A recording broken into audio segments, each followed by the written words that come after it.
Everything I wanted to do in my daily life, all of the activity it called for, was held captive to almost constant nagging pain. When I heard about Relief Factor, I was skeptical, but my wife said, give it a chance. Not long after I took it, I could feel the pain begin to melt away, and I've been taking it ever since. And I can tell you that Relief Factor has helped me get my life back. I love that it's not a drug, but it was developed by doctors, and about 70% of the people who try it go on to order more. Your first step to becoming pain-free just might be ordering a 3-week quick start for only $19.95. Go to ReliefFactor.com or call 800-4RELIEF, 800-4RELIEF, or ReliefFactor.com. Find out all about this offer and feel the difference.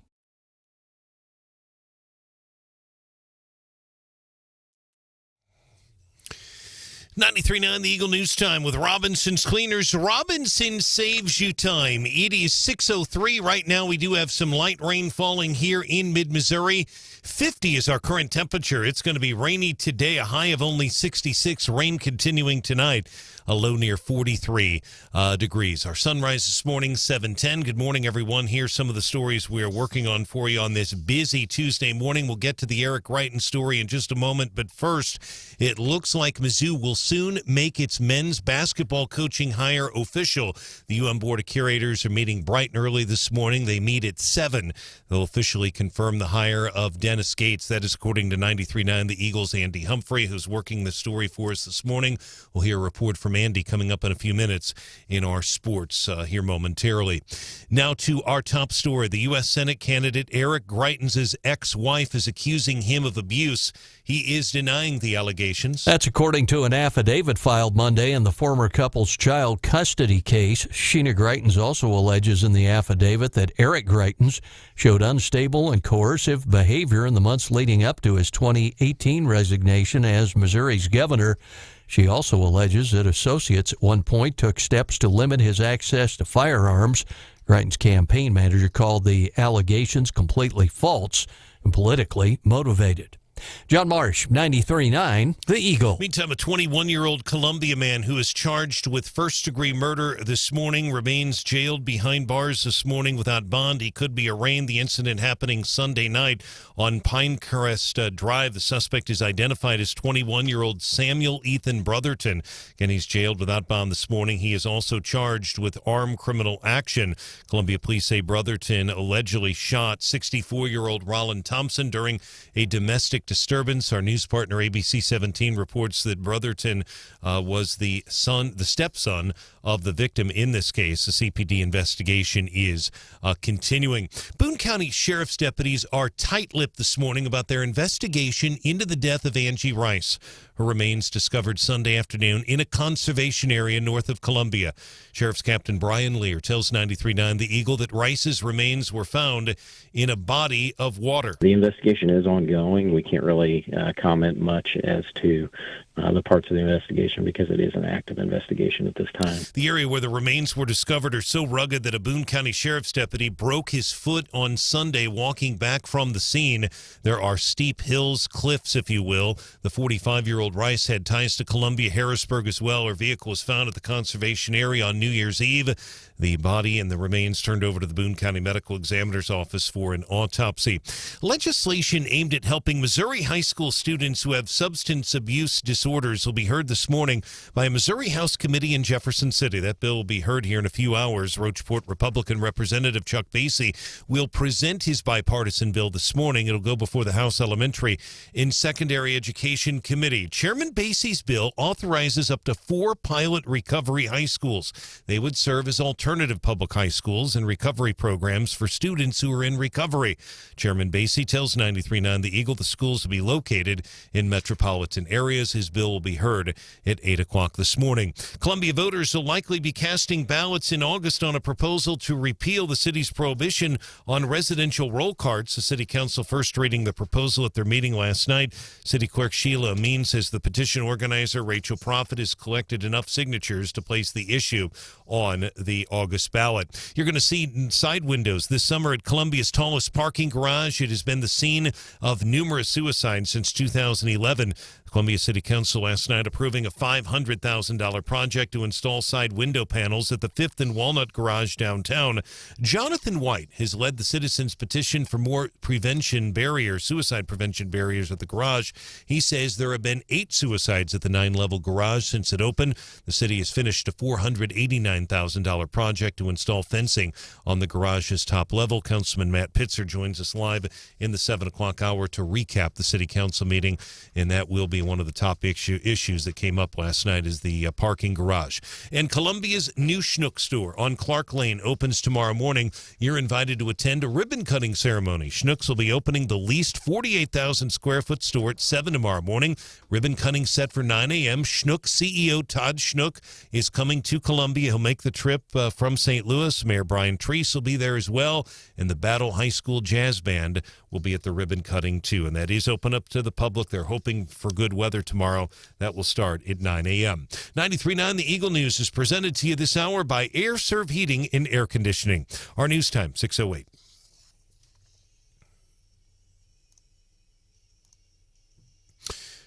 Turning our attention now to sports, and we'll start with Mitch Holtis, the longtime voice of the Kansas City Chiefs. He'll be inducted into the Missouri Broadcasters Association Hall of Fame coming up at the NBA event. That'll be in June at Lake of the Ozarks. Mitch has been the radio voice for the Chiefs for the past 27 years. He was at K-State before that.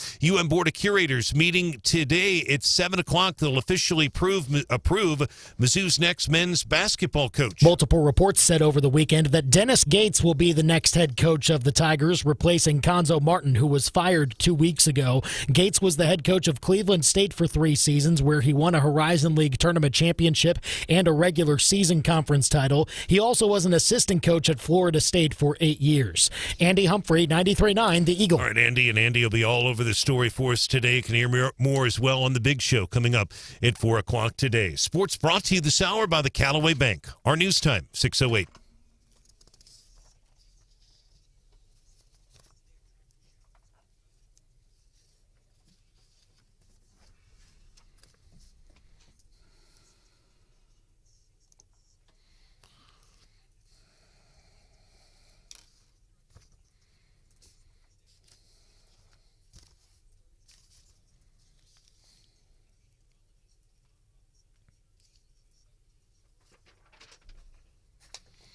John, thanks. Weather brought to you by the Callaway Bank, with you for the moments that matter. 50 degrees.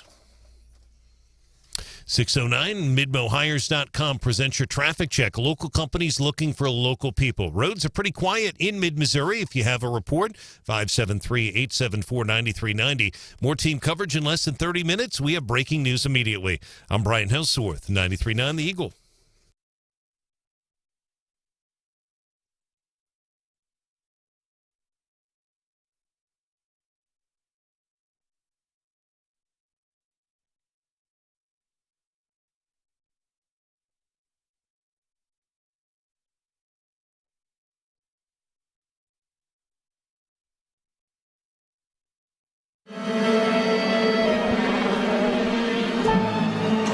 He needs to step out of this race, and he needs to get professional help. Anybody remember the Amityville Horror, Mr. When I say anybody, I mean us old guys in the studio. Remember the Amityville Horror? I remember hearing about it, but the famous scene, the house is possessed, and there's every sign from whatever evil force is there saying, "Get out, get out." It became a catchphrase. As a matter of fact, just a few years ago, there was a movie called Get Out. Really interesting movie, by the way. Eddie Murphy even did in one of his, I think it was his Delirious stand-up special, did an entire segment about horror movies, and it was specifically about how whenever white people move into haunted houses and all the signs are there, your walls are bleeding, Satan's up in your attic, and you hear voices saying, "Get out." And how white people don't get out of the house. He did a big thing on it. That is the... So let me start here with these allegations against Eric Greitens. Some of these allegations kind of consistent with other allegations that have been brought to the forefront in the past. These are allegations made by his ex-wife. And I think it's fair to say, whenever the first allegations came out about him tying up a woman in his basement and taking photos while he was forcing her to perform oral sex on him, one of his biggest backers at the time?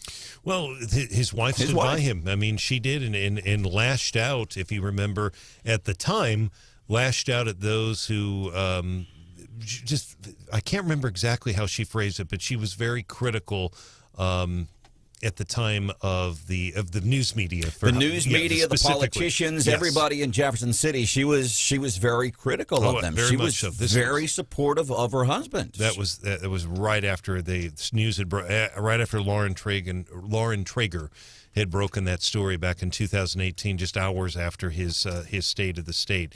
So basically, in a nutshell here, the AP is reporting. I want to be very careful. I've not seen the affidavit, so this is reportedly, but based on what I've read in this affidavit through the AP and through KMIZ, the affidavit signed by Sheena Greitens, who now lives in Austin, Texas. She teaches down there, Travis County.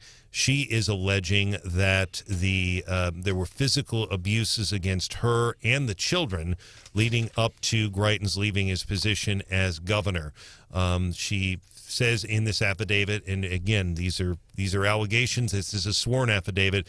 Eric knocked me down, confiscated my cell phone, wallet, and keys, so I was unable to call for help or extricate myself and our children from our home in Innsbruck. When my mother later confronted him about this, he told her he did so to prevent me from doing anything that might damage his political career, end of quote. Now, Eric Greitens' lawyer talked to our news partner ABC 17, and he is saying that this is strategic, essentially saying this is political. And Eric Greitens had a pretty powerful comment on Twitter last night suggesting that this is political, and said something about his ex-wife being in Washington, D.C. with political operatives. So, again, we'll see what happens. Vicky Hartzler is saying that Greitens needs to get help, but that's what we know right. That's what we know right now. And some of these allegations, apparently, some of this happened towards the latter days of him being the governor of Missouri. Now, I don't know if any of this actually happened in the governor's mansion. I know some of the things we have seen indicate specifically the residence at Innsbruck. Some other things that are in the affidavits after this is Sheena Greitens. By the way, this is happening in Boone County. This is a case in Boone County. By the way, well, it was filed in Boone County here, yes, but and they're asking it to be moved from Boone County. Right, it was filed here. I'm guessing because she taught here, but there's no indication unless she lived up here, and I'm not aware of it. I'm not aware of either one of them. I think the divorce case was occurring here, so I think it's in the same docket. But Branden's right; they're trying to move the case, correct, and that's the current filing. To Travis County, exactly. Yeah. So also in these, after Eric admitted to me in January of 2021 that he had taken the photo that resulted in that invasion of privacy charge, he threatened Sheena that she would be exposed to legal jeopardy if she ever disclosed that fact to anyone. And so apparently, and the litany of allegations is that he was going to use his political, and according to these documents, that he specifically was telling her, I'll use my influence even as former governor, and she feared for her and her kids. And by all accounts, I never met Sheena, but in being involved with Mizzou, a lot of people that worked and spoke with her, just a super peach of a person. I hate, actually, this is happening for her and her young kids. Well, and beyond that, I mean, she's like a brilliant woman. She has degrees from Harvard, Oxford University, Stanford. I mean, she's like a world-renowned expert on the topics in which she teaches. I mean, a brilliant woman, and that's who I really felt for yesterday. I mean, having to go through this so publicly a few years ago, and I get it that Greitens is saying it's politically motivated, but she could have done this a couple of months ago, a year ago, and it really would have, I think, had a similar effect, tanked, him as a person and confirmed for other people what they thought they knew about him as far as the allegations. But having to kind of go through all of this again and be back in the media, and now the focus being you and your kids. Right. I mean, we talk about how hard it is for women to come forward, but to have to do so in such a public manner, I think requires a lot of strength. And I feel for her and her family having to make it so public. And the other thing about this, and some people are comparing it, I've seen reporters comparing it to what happened in 2018 with the legislature. It is there. Obviously, these are very serious allegations, to say the least. But it's different. He can't be impeached. He's a former governor now, and I was there at the Capitol. I don't remember any allegations at that time about abuse towards her or the kids. At least I didn't hear about them. Now, it was more about this hairdresser, and then, there was people were saying he may have been. They felt I'd heard people say maybe he was unstable, but he said that was all politically motivated. So who knows? We'll just have to wait and see what happens. He was in Jeff City about a month ago to file. And he spoke to the press then. And Josh Hawley's also criticized him publicly. Yeah, you can imagine. I think pretty much so far, besides Eric Greitens and his attorney, and you can expect, obviously, from his opponents in this 2022 U.S. Senate race, Hartzler, Schmidt, Congressman Billy Long, who is actually going to be here at 7:10 to talk about energy prices in D.C. He's actually going to be joining us at 7:10, so you can imagine what they are saying, and it's pretty much, yeah. And here's the thing. It's not a new, what they're saying is really not new. They haven't been saying it, but obviously there's a lot of people, and this on the heels of us doing these poll numbers yesterday, first significant polling that shows Hartzler would beat the two Democratic opponents. Schmidt would beat the two Democratic opponents fairly easily. But when it comes to Eric Schmidt versus these Democratic opponents, different story. Well, and that's the real question. I mean, regardless of whether he actually gets out of the race, which would be an interesting poll anyway to ask people if they thought he would actually step aside or not. Regardless of that, I think his poll numbers are going to go down. And so the real question in the Senate race is, who gets those numbers? Do those go to Schmidt? Do they go to Hartzler? I don't know. I mean, he doesn't particularly care for any of the other candidates. It's pretty obvious. I don't know. That's very interesting. He's got a very loyal following. There's no doubt about it. And the concern Republicans have if he stays in the race is that he could win it in a multi-candidate primary. Now, I don't know about this latest thing. We'll just have to wait and see. But it is something we'll have to pay a close attention to. But again, Sheena, you are correct. The divorce was filed here, absolutely. But they're trying to get it sent down to Austin where she teaches. And Greitens is saying, hey, these are lies. Now, in February, prior to these latest allegations, he spoke with our news partners at ABC 17. At the end of the day, you can have a big wave of lies, and that wave of lies can be powerful, and it can be supported by the media, it can be supported by your enemies, but ultimately, that big wave of lies crashes on the rock of the facts. So we'll see if that happens. Now, that was, he was asked about kind of allegations in his past in general, whether it be campaign finance stuff, the girl in the basement, all of that stuff. And he was kind of referring in a way, you can't really tell in that somebody was essentially referring to Kim Gardner's office on that for some context on that, because he and Gardner definitely were not getting along. But again, we'll see what happens. I think with the other accusations regarding the hairdresser, a lot of people said, they can see past that. And I mean, you can get into a debate about that. But, and there was a lot of talk about credibility in that case on all sides. Who was telling the truth, right? And Kim Gardner sure didn't help. Yeah. And, people were pointing out inconsistencies in the hairdresser story. And I'm not here to say whether that's right or wrong, but people would do that, right? And I think the difference here is, people are going to see this as you pointed out, she stood by his side when he needed her. And at this point, when she feels like her kids are on the line, she has to come forward and tell the truth. And I don't think anyone is going, I don't think they're going to, besides maybe Greitens, is going to say it has any business to point out any inconsistency or any reason to say, even though they're just allegations, why she would sign a court sworn affidavit saying these things. And I just, they're consistent with past behavior. And I think this is very different than the other allegations. I mean, it's consistent, but I think it makes a huge difference in how people will view Eric Greitens going forward. Well, my opinion, and I like the political mindset of Eric Greitens. I've always respected that, but this matches everything else I think that we have seen and heard over the years, whether publicly or when you're hanging out in Jefferson City and you hear whispers in the hallways of the Capitol. Now, one of the other allegations in these documents is that one time Eric brought one of the kids home from a visit, and the kid looked like he had been struck, and she asked the kid, what happened? She said, Daddy hit me. Eric, when asked about that by Sheena, said, oh, we were just roughhousing. Coming up, 6:35, Christopher Arps is going to be joining us more about this. Does this move the needle for you at all in this 2022 U.S. Senate race? Because remember, so obviously people are saying, you've got Schmidt and Hartzler saying you need to get out. Congressman Billy Long is going to be here at 7:10 to talk about energy prices. He's saying, get out. And there were already a lot of people saying, listen, if you run for Senate, if you end up winning the primary, there's a very good chance we will lose that conservative seat. And now you have this. Coming up, daily D.C. rundown. We'll do that at 6:26. What's big in D.C. this morning, Steph? Well, I think Joe Biden's compiling a list about Remember when he compiled a list about cybersecurity? Like, hey, you can attack us, but don't attack us in these areas. Well, I guess he's warning again of Russia cyber attack. That's coming up. Daily D.C. rundown, 6:26 with Stephanie Bell on 93.9 The Eagle.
This is the show people are talking about. Wake Up Columbia with Branden Rathert. 93.9 The Eagle. Because I found in our time together that she was enormously thoughtful, enormously accomplished, and I suspect has a coherent view. Junior Senator from Missouri, U.S. Senator Josh Hawley talking about Stephanie Bell. She's coherent. She's reasonably no, Josh Hawley on SCOTUS nominee Tanji Brown Jackson. Yesterday, that's getting us into today's daily D.C. rundown. Very different take than, of course, the Twitter hype that we got last week. Well, he did go on to point out some of these issues, and he had a whole laundry list of cases in which he felt like she did not give the appropriate sentence or, on these minimums, and most of it related to child pornography. We will hear the bulk of everyone's reaction to her today. She's expected to endure about 12 hours worth of questioning by the senators today. So if you're watching, today's the day to really see how people are reacting to her and how people are reacting in the committee meeting. And these are people much smarter than me or myself. As a matter of fact, they're so smart they would probably know the proper English to use there. But people smarter than me. But, I remember being married or you're dating and you come home and you get questioned by your significant other, even for like 5 minutes. Where you been? What have you been doing? I can't imagine being questioned for 12 hours. That's a long day, even. And the preparation, people don't understand, but the preparation these nominees go into before this interview, she's been preparing for weeks. Also, this is really interesting. So Biden on Russia and cybersecurity attacks. Apparently he met with a bunch of U.S. Company leaders and said, basically, it's on you to make sure you've got your business in order, to make sure, you don't, like, Russia's going to attack you, so prepare now. And I thought, that's really bizarre. Like, you're not going to go tell Russia, don't attack our U.S. companies. And also, shouldn't Biden be asking help from these company leaders? Because aren't we worried about how well the feds would handle a cyber attack? And that's your daily D.C. rundown here on 93.9 The Eagle and 93.9theeagle.com. Christopher Arps, more insight into Greitens. And not just Greitens, but what this means potentially for this 22 U.S. Senate race. He's here at 6:35.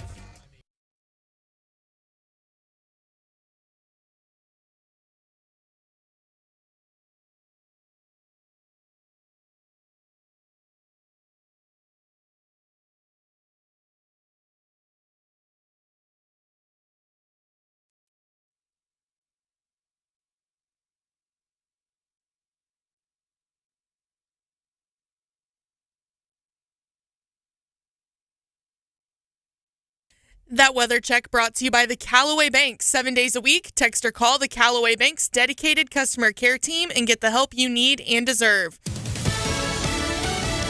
Fox News, I'm Chris Foster. President Biden warns a group of business leaders expect cyber attacks from Russia as retaliation for sanctions over its war in Ukraine. As I said, the magnitude of Russia's cyber capacity is fairly consequential, and it's coming. The president says things are shifting. A new world order is coming, and America has to lead it. A midnight curfew is coming to Miami Beach, Florida, because of spring break violence, including 2 shootings. It'll start early Thursday morning and last through the weekend. This is the second year in a row that city leaders have declared a state of emergency. Mayor Dan Gelber says over the past 4 weeks, about 100 guns have been seized and several cops have been hurt while controlling the crowds. He sums it up this way: this is not your father or your mother's spring break. This is something wholly different. Fox's Tom Rigotti. 5 people were hurt in those 2 shootings over the weekend. The city manager of Miami Beach says he'll request a curfew for the first weekend in April, too. America's listening to Fox News. And now award-winning local news coverage with Brian Hauswirth on 93.9 The Eagle. 93.9 The Eagle News Time with Robinson's Cleaners. Robinson saves you time. It is 6:31 right now. We do have rain falling here in mid-Missouri. We're expecting that rain to continue today. Our high, only 66 degrees. Good morning, everyone. Here's some of the stories that we are working on for you at this hour. The UN Board of Curators is getting ready for its meeting here in 29 minutes. They're expected to officially approve Mizzou's men's basketball coach at that time.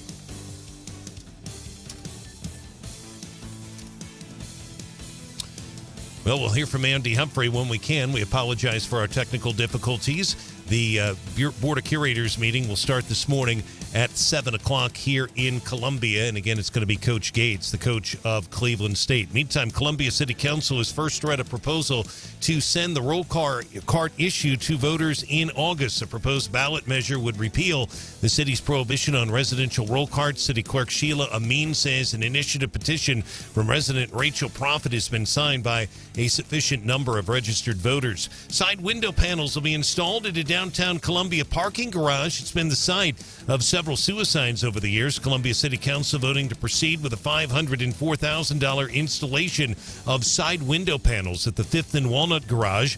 Money is coming from the general fund. Construction will begin this summer. And a Columbia man who led protests for a chokehold ban is challenging 3rd Ward Councilman Carl Scala in April. Roy Lovelady telling Wake Up Columbia there are a lack of resources in Northeast Columbia's 3rd Ward. You can hear the full interview with Mr. Lovelady on our website. It's 939theeagle.com. News brought to you this hour by MidAmericaMortgage.us. Apply now for a loan on your dream home. Our news time, 6:33.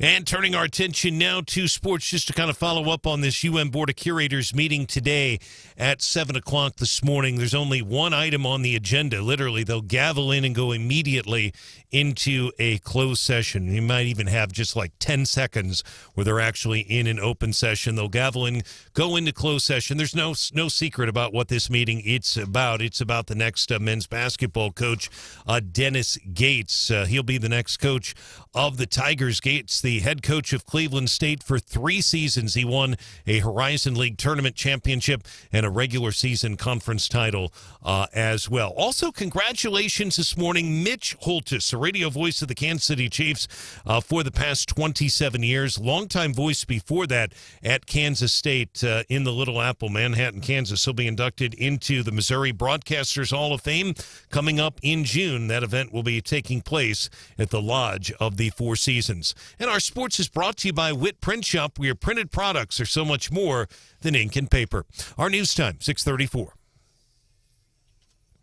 And our traffic check is brought to you by MidmoHires.com. Local companies are looking for local people. Visit MidmoHires.com to find a job or to post your job opening today. Roads are pretty quiet here in mid-Missouri. If you want to report a traffic issue, you can call or text us. Our number is 573-874-9390. More team coverage in less than 30 minutes, and we have breaking news immediately.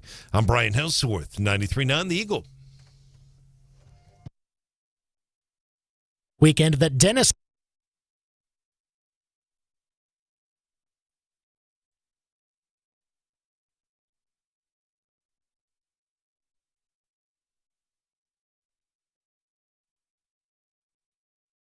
Chris. Hi, I'm Becky Arps, and I am so excited that you get to experience a bit of the thoughts I hear every single day. Enjoy. Chris Arps, ChrisArps.com. CHRIS. You see him on the CHRIS. Newsmax all the time. Chris. Been knowing him for a while. His knowledge of Missouri politics unsurpassed by most folks. What's got you giggling this morning, bud? I was just wondering, did I put your check in the mail yet for all that good stuff? Well, it's all true, man. I can consider you a friend before everything else, but now we got to talk business, okay? So, and I want to preface this by saying, and I'm going to take folks a little bit kind of behind this fourth wall. Maybe I shouldn't, but typically within talk show. Now, I guess I'm not a conservative talk show host. I'm a talk show host who happens to be conservative, independent, libertarian, okay? Huh? But there's this mantra that we say, well, you know, we wait until after the primary is over, and then we really start digging in on some of these things. But I think as people are formulating their opinions on how to vote in a very, very important 2022 U.S. Senate primary coming up in August, what happened yesterday combined with the allegation, and it's not just the stuff with the girl in the basement and the real sketchy issues with campaign finance. Missouri Ethics Commission did say there were issues, and this was recently. They're saying Eric Greitens Greitens did nothing wrong with that. So there's a lot of things. There's a lot of things personally for a lot of people. But let me ask you this first, your reaction when you heard this news yesterday. Sheena Greitens, his ex-wife, saying, hey, listen, we need to move this divorce case from Columbia, Missouri. We need to move it to Texas, and here's why. She's fearing for the safety of her and her kids. There's allegations in these documents that Eric Greitens apparently hit one of the kids, that he took her car keys, took her cell phone, did all of this. She's in fear, it sounds like, if you're believing the allegations in these documents. Your reaction? Well, I have to honestly say that I wasn't really surprised when these allegations came out. The original allegations about the mistress hairdresser in the basement sounded credible to me, even though there wasn't any picture evidence that came out. But it's just disturbing to think that there's a pattern of abuse here, allegedly, with Eric Greitens concerning his wife, his girlfriends, his children. And I think those that are considering voting for him in the primary should reconsider that vote. I honestly do. Do you think they will, though? Because, listen, here's the thing with, and as a matter of fact, Stephanie was gone for a week. She came back. She brought back the first real significant polling. There have been some minor, small polls out there. I think some even done from the people that Eric Greitens has hired. But Stephanie brought back some pretty substantial polling numbers, really the first ones we've seen. Schmidt versus the Democrats wins easy. Hartzler versus the Democrats in our 2022 U.S. Senate race wins easily. Eric Greitens, prior to these latest allegations coming out, and these latest allegations, by the way, are going back almost 4 years. So that polling was done prior to these latest allegations. Do you think people that are passionate about Eric Greitens, do you think they'll reconsider? I want to share, Cecil says, Eric Greitens kicks the table over. It's the RNC, other big donors coalescing their efforts to undermine his popularity for the obvious reason. Do you think people like Cecil, and I'll ask Cecil, text us back again, 874-9390. So these latest allegations don't change your mind at all. Do you think people will change their minds, supporters of Greitens? I think that you will have some, but if our callers yesterday to our radio show have is any indication, I think the majority of Greitens supporters will stay with him. We had one caller yesterday that believed that somehow the Missouri Republican Party was behind these allegations getting out and from the affidavit from the child custody case. So I think you're going to have people that a few will peel away, but I think the majority of his voters will stay with him. But I think enough will peel away that it will give Vicky Hartzler and Eric Schmidt and others maybe a chance to overtake him. All right, this is Chris Arps, chrisarps.com. You see him on Newsmax TV all the time. He's joining us here this morning on 93.9 The Eagle. So as those voters peel away, where do you think they go? Well, I tell you, I think probably the front runners, either Eric Schmidt or Vicky Hartzler. Unfortunately, Billy Long down in southwest Missouri is not gaining a lot of traction, and some of the other candidates aren't. So I would see that support going to Vicky Hartzler or Schmidt. I personally think Vicky Hartzler has an open lane because she's not from St. Louis, like two Erics are, and she's a female. So I think that opens it up for her. And if you look at the polling over the last few months and you look at the money that Congresswoman Hartzler has been making, I think you have to honestly say she has the momentum right now.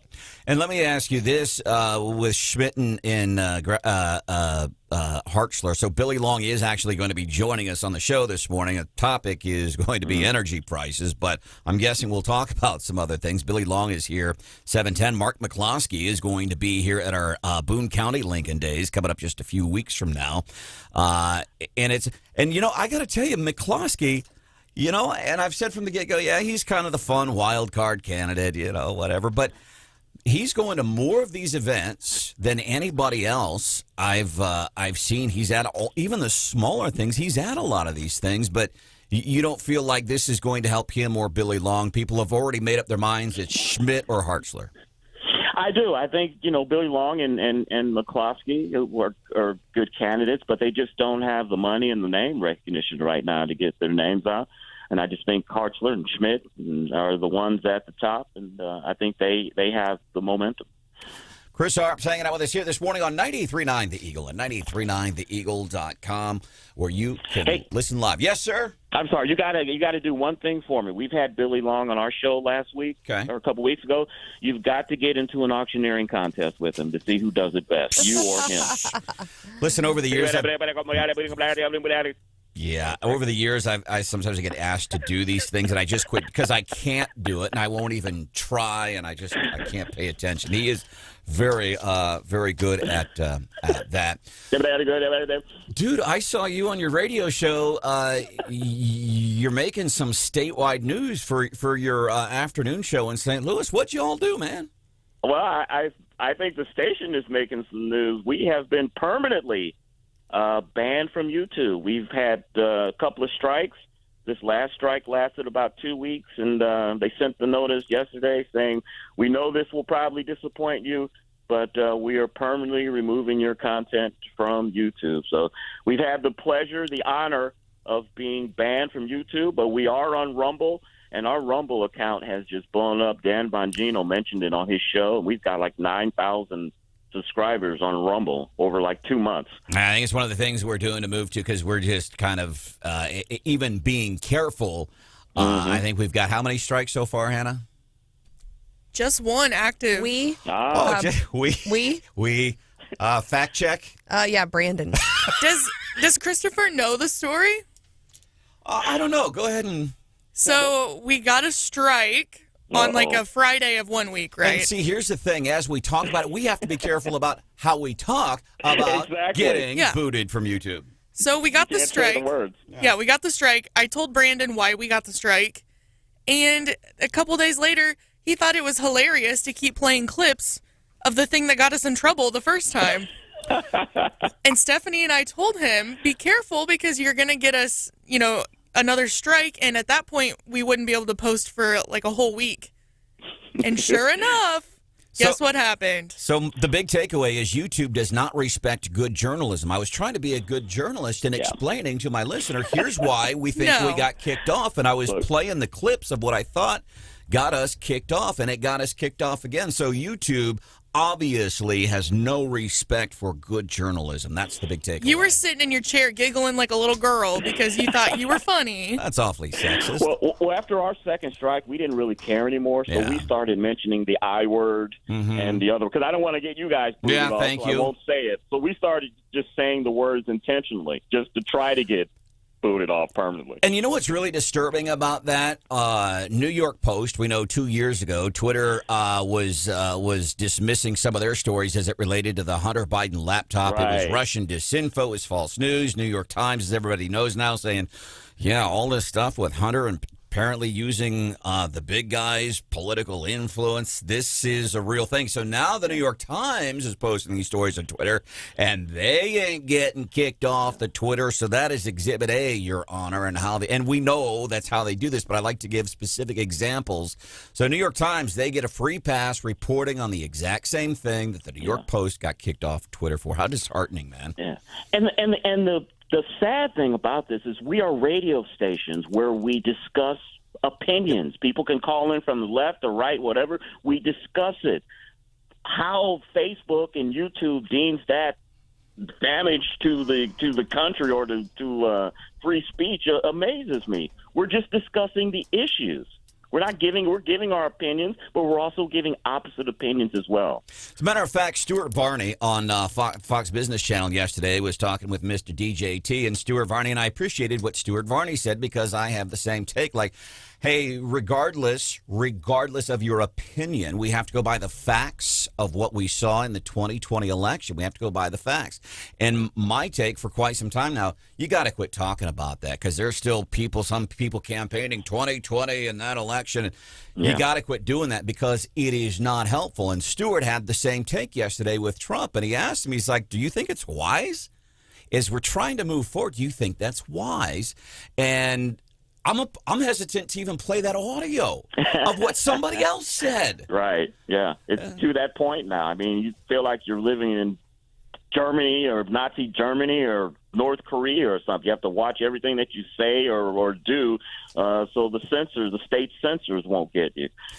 And it's just so there's no thought process to it. Oh, you're talking about this, you're out. It doesn't matter. Oh, okay, the folks on Wake Up Columbia, they didn't say that. They were talking about somebody else talking about it, but it's just stupid. Hey, and Branden, I could see if they actually had people monitoring this and saying, hey, this is a red flag. It's all algorithm stuff. They're hearing words and they're just flagging it automatically. Former state representative Cora Faith Walker, after a night of partying with St. Louis Mayor Tashara Jones and some other bigwigs in your neck of the wood, obviously, Cora Faith Walker spent a lot of time here in mid-Missouri during her time in the Capitol, died after a night of partying with those folks. What we know so far, Chris has those details coming up at 6:52 on 93.9 The Eagle. Good morning.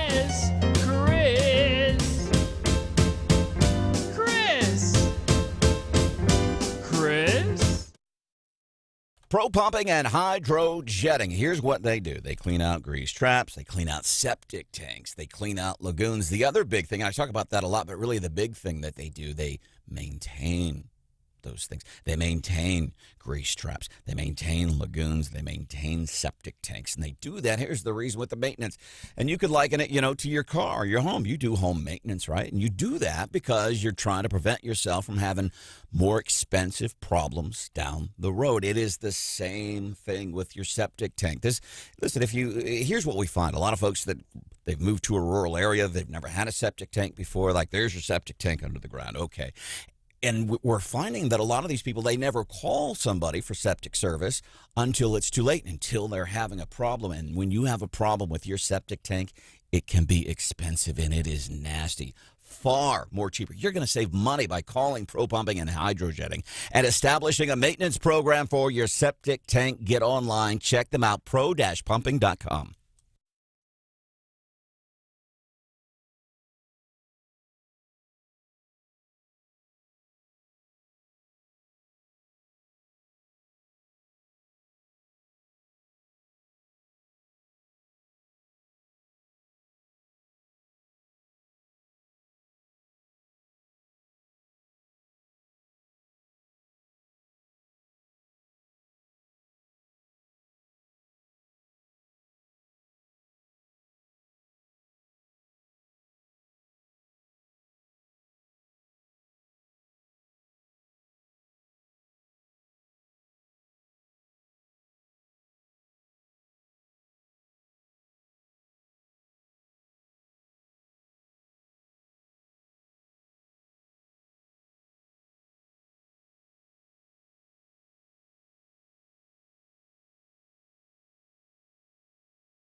You're listening to Wake Up Columbia with Branden Rathert on 93.9 The Eagle.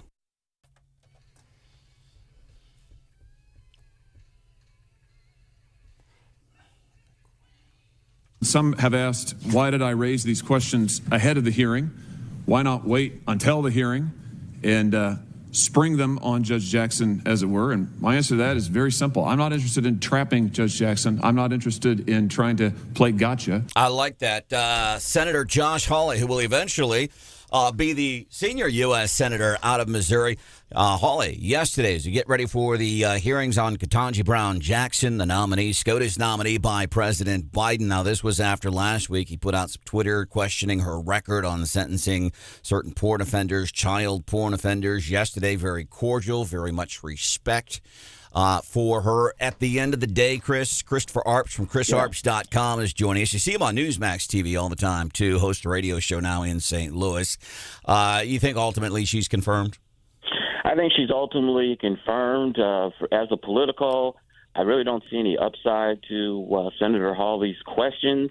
I think it's very dangerous that the Republican Party, GOP, looking like they are giving the first black woman on the Supreme Court a hard time when she's going to be confirmed anyway. I think what we're witnessing is 2024 presidential politics as well. As a matter of fact, contributing editor Andrew McCarthy, he writes for the National Review. He was on Fox, and I think he echoed kind of what you said, like, this is demagoguery. And if you look at what Hawley was criticizing the judge for, said, a lot of that, it's kind of consistent what we see across all political spectrums when it comes to justices who serve. Chris Arps is here. Core Faith Walker, former state representative. She spent a lot of time right here where we live this morning. Night of partying. Tashora Jones. She was with Tashora Jones, mayor of St. Louis, and some other folks, and then ends up dead. And it shocked a lot of folks in the political world in Missouri. It's got folks kind of shocked here and in St. Louis. Folks going, so what happened? What do you know this morning, Chris? Well, what we know so far, as you said, Tashora Jones, mayor of St. Louis, had a birthday party Thursday, week before last, downtown at a restaurant. They had an after party at a downtown hotel. Friday morning, Core Faith Walker ends up dead. There's been some discrepancies on when she actually died. The St. Louis County Executive's Office said she died Thursday night. The St. Louis Mayor's Office said she died Friday morning.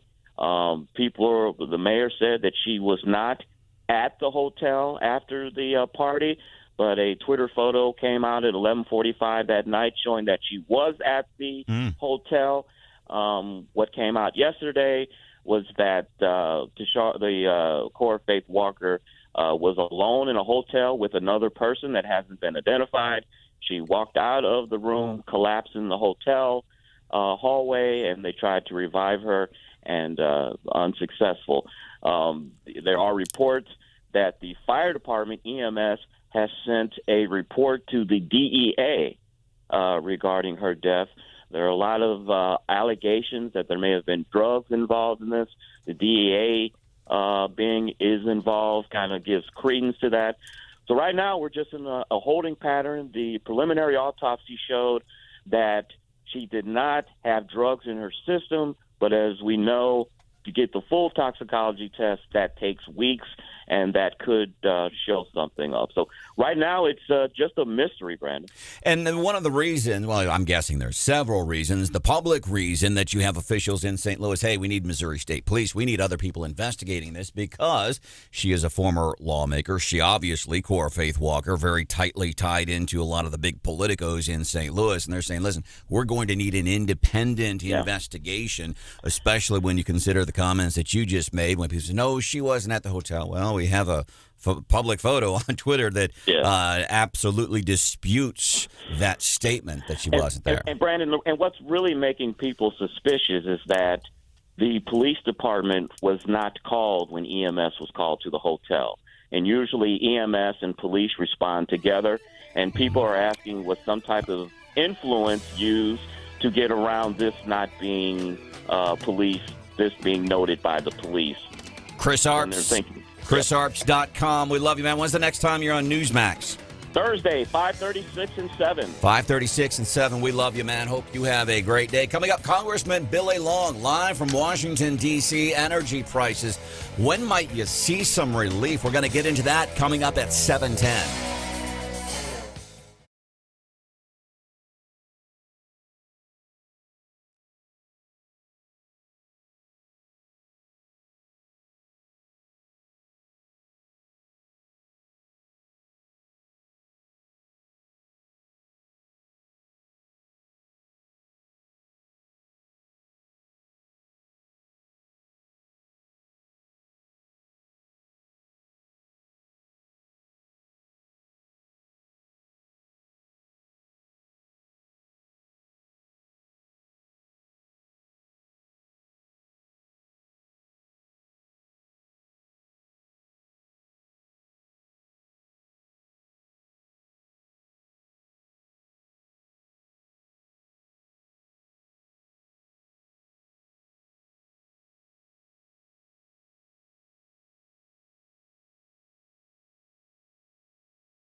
Ukraine keeps fighting back. I'm Dave Anthony, Fox News. It's retaken a key suburb of the capital, Kyiv, from Russian forces, but Ukraine's president, in a plea to Italy's parliament for help, says the air bombs keep killing Ukrainian people, and some cities like Mariupol are fully destroyed. The UN says 3.5 million Ukrainians have fled the country. President Biden will go to Poland later this week, where most of them have gone.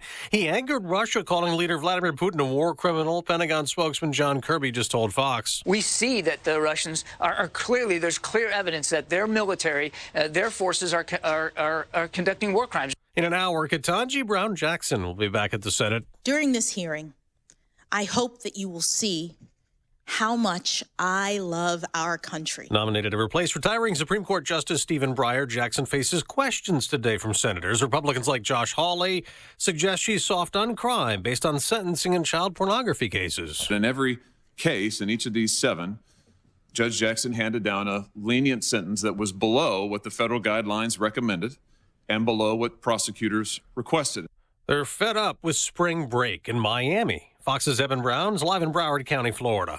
Yeah, Dave, so far, 5 people have been shot on Miami Beach during spring break as police find themselves overpowered by violent crowds. You almost cringe when you look at, you see that gunfire was 10 feet away from an officer that was on an ATV that had to dive off of his ATV in order to get behind it because he didn't know where the gunfire was coming from. Miami Beach PD Chief Rick Clements. Now the city is declaring a state of emergency and is implementing overnight curfews starting Wednesday into Thursday. Actual residents, not tourists, on Miami Beach are complaining the city routinely doesn't do enough to tamp down spring break lawlessness, Dave. Evan, there's a severe weather threat from Louisiana to Alabama the day after a tornado did damage around Jacksboro, Texas. 4 people injured. America's listening to Fox News. If you're living with aches and pains, especially if they're frequent and nagging and relentless, I want you to take a moment and think back to the last time you really felt good. Can you even remember what it felt like? Now, here's even a more important question. What would you give to go back to feeling like that again? Maybe it would just be nice to take a stroll with your loved one or play with your grandchildren. I've suffered from persistent, crippling pain almost all the time for about 5 years. When I started taking Relief Factor, I took it because my wife made me start taking it. I didn't think it would work for me. Yet here I am today, virtually pain-free, doing the things I love to do, all thanks to my wonderful wife and Relief Factor. I love that it's not a drug, but it was developed by doctors, and about 70% of the people who try it go on to order more. Are you part of that 70% that can get your life back? Your first step to becoming pain-free just might be to order the 3-week quick start for only $19.95. Go to relieffactor.com or call 800-4RELIEF. Find out more about this offer. Feel the difference. relieffactor.com.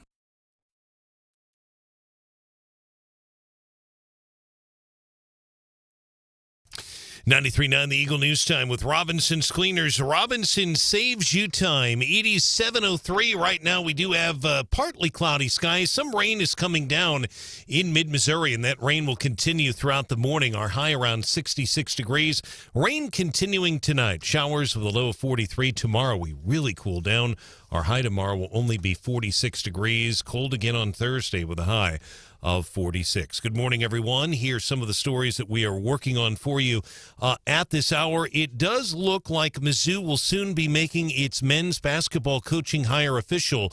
The Board of Curators about to meet this morning here in Columbia. Multiple reports said over the weekend that Dennis Gates will be the next head coach of the Tigers, replacing Conzo Martin, who was fired 2 weeks ago. Gates was the head coach of Cleveland State for 3 seasons, where he won a Horizon League tournament championship and a regular season conference title. He also was an assistant coach at Florida State for 8 years. Andy Humphrey, 93.9 The Eagle. All right, thanks, Andy. Andy all over that story for us this morning. If anything breaks, he will certainly let us know. Meantime, legislation aimed at helping Missouri high school students who have substance abuse disorders will be heard here in about an hour by a Missouri House committee in Jefferson City. Rocheport State Representative Chuck Basie will be testifying this morning at 8 before the House Elementary and Secondary Education Committee. His bill authorizes up to 4 pilot recovery high schools. It would serve as an alternative public high school setting and a recovery program for students in recovery. Chairman Basie tells 93.9 The Eagle the schools will be located in metropolitan areas. We have more on this. I link to the bill. It's 4 pages, 93.9theeagle.com. You can read it in its entirety. The new Schnucks on Columbia's Clark Lane will open tomorrow morning. Schnucks has hired about 80 employees for its new Battle Crossing store in Northeast Columbia, which opens tomorrow morning. They still have several openings. The store will open at 7 a.m. tomorrow, and a ribbon cutting will follow 2 hours later at 9. The new 48,000 square foot store will have a heavy focus on fresh departments like meat, deli, bakery, and produce. It will also include an expanded prepared hot food menu with an indoor seating area. Chuck Murphy will manage the new store. He relocates from Schnucks' popular Eat Well in Columbia. Don Luzader, 93.9 The Eagle. Boone County Sheriff's deputies are tight-lipped about their investigation into the death of Angie Rice. Angie Rice's remains were discovered Sunday afternoon in a conservation area just north of Columbia. That's according to Boone County Sheriff's deputies. The remains were found in water in an area so rugged that a Boone County Sheriff's deputy broke his foot in the area on Sunday. We're told that there is a lot of slopes in that area, hills, cliffs, if you will. Rice had ties to Columbia and Harrisburg. Her body has been taken to the medical examiner's office for an autopsy. You'll see side window panels this summer at Columbia's tallest parking garage. It has been the site of numerous suicides since 2011. The Columbia City Council approving a $504,000 project to install side window panels at the 5th and Walnut parking garage. Also, the City Council did first read a proposal to repeal the city's prohibition on residential roll carts. It does look like you'll be voting on that issue in August. They'll formally make that vote coming up at the next meeting to put it on the August ballot. The other thing they could do is do nothing, but that would also put it on the August ballot. And an activist who is challenging Columbia Councilman Carl Scala in April says the 3rd Ward here in Columbia doesn't have any resource hubs in it. Roy Lovelady spoke on 93.9 The Eagles Wake Up Columbia. My church, I've been speaking with my church, and my church is planning on, I go to United Community Cathedral, and they're working towards opening a center. Mr. Lovelady would like to see more parks and sidewalks in the 3rd Ward, along with more community policing. Mr. Scala is Columbia's Mayor Pro Tem. You can hear the full interview with Mr. Lovelady on our website, 939theeagle.com. Our news is brought to you this hour by the Candy Factory. They're in downtown Columbia. They have your Easter baskets. You can find them online, thecandyfactoryonline.com. 93.9 The Eagle News Time, 7:07.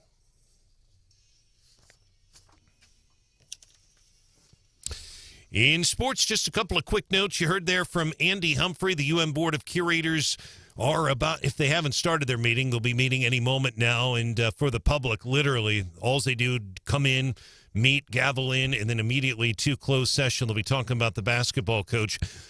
So until they come out and make an announcement, if they make an announcement this morning right away, there's not much to report until that happens. But Andy working that story for us this morning. Also, congratulations, Mitch Holtis, longtime radio voice, Kansas City Chiefs, 27 years.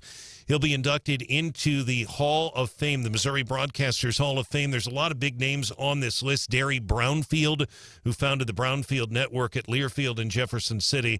He's well known here in mid-Missouri. And Art Holliday, some of you might recognize that name. Art actually started at Channel 5 in St. Louis as a sportscaster, but he had ties here to Columbia, went to school at Mizzou, and he hosted a program called This Week in Mizzou Football. This Week in Mizzou Football back in the late 80s, early 90s, for those of you who remember that show. Did a great job, did some sideline reporting on games as well. Sports is brought to you this hour by the Callaway Bank. Our news time, 7:08.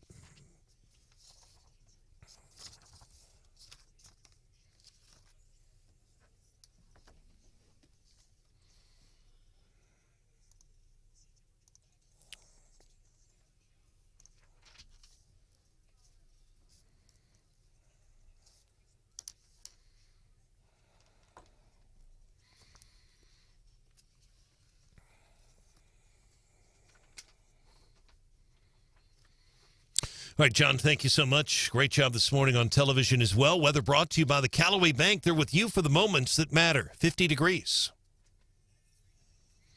Traffic check, midmohires.com. Local companies are looking for local people. It's 7:09. Roads right now pretty quiet in mid-Missouri. If you want to report a traffic issue, 874-9390, area code 573. More team coverage in less than 30 minutes. We have breaking news immediately. I'm Brian Hauswirth, 93.9 The Eagle.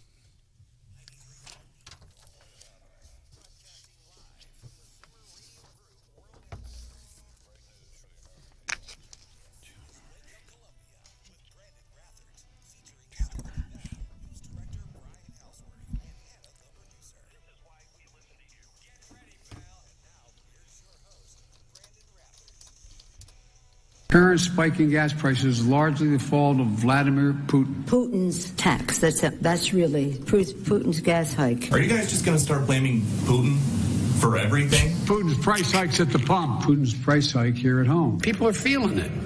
They're feeling it. Did you ever think you'd be paying this much for a gallon of gas? No, we sure didn't, Joe, and thank you for reminding us it's everybody else's fault but ours. And I want to draw a line because here's the pushback I get a little bit. People say, well, you know, the president's not responsible for the gas prices. And Congressman Billy Long is joining us. And here's what I tell him, Congressman, and you tell me if I'm wrong. You tell me about my talking points. This is what I tell him it is. First of all, if you're the guy in charge, you're the guy in charge. You take credit for the good that may not be because of you, and you take credit for the bad that may not be because of you. But here's the direct line why absolutely these horrible gas prices, they are the fault of Biden. It is because we look bad on the worldwide stage. Putin took advantage, went after Ukraine. Gas prices are up. This is directly because of Biden. Am I wrong here? No, you're not wrong at all, Brandon. And Harry Truman, of course, said the buck stops here. And during the presidential election, when Biden was hiding in his basement, I said the only buck that stopped with him was if a male deer came by and looked in his basement window, because he won't take responsibility for anything.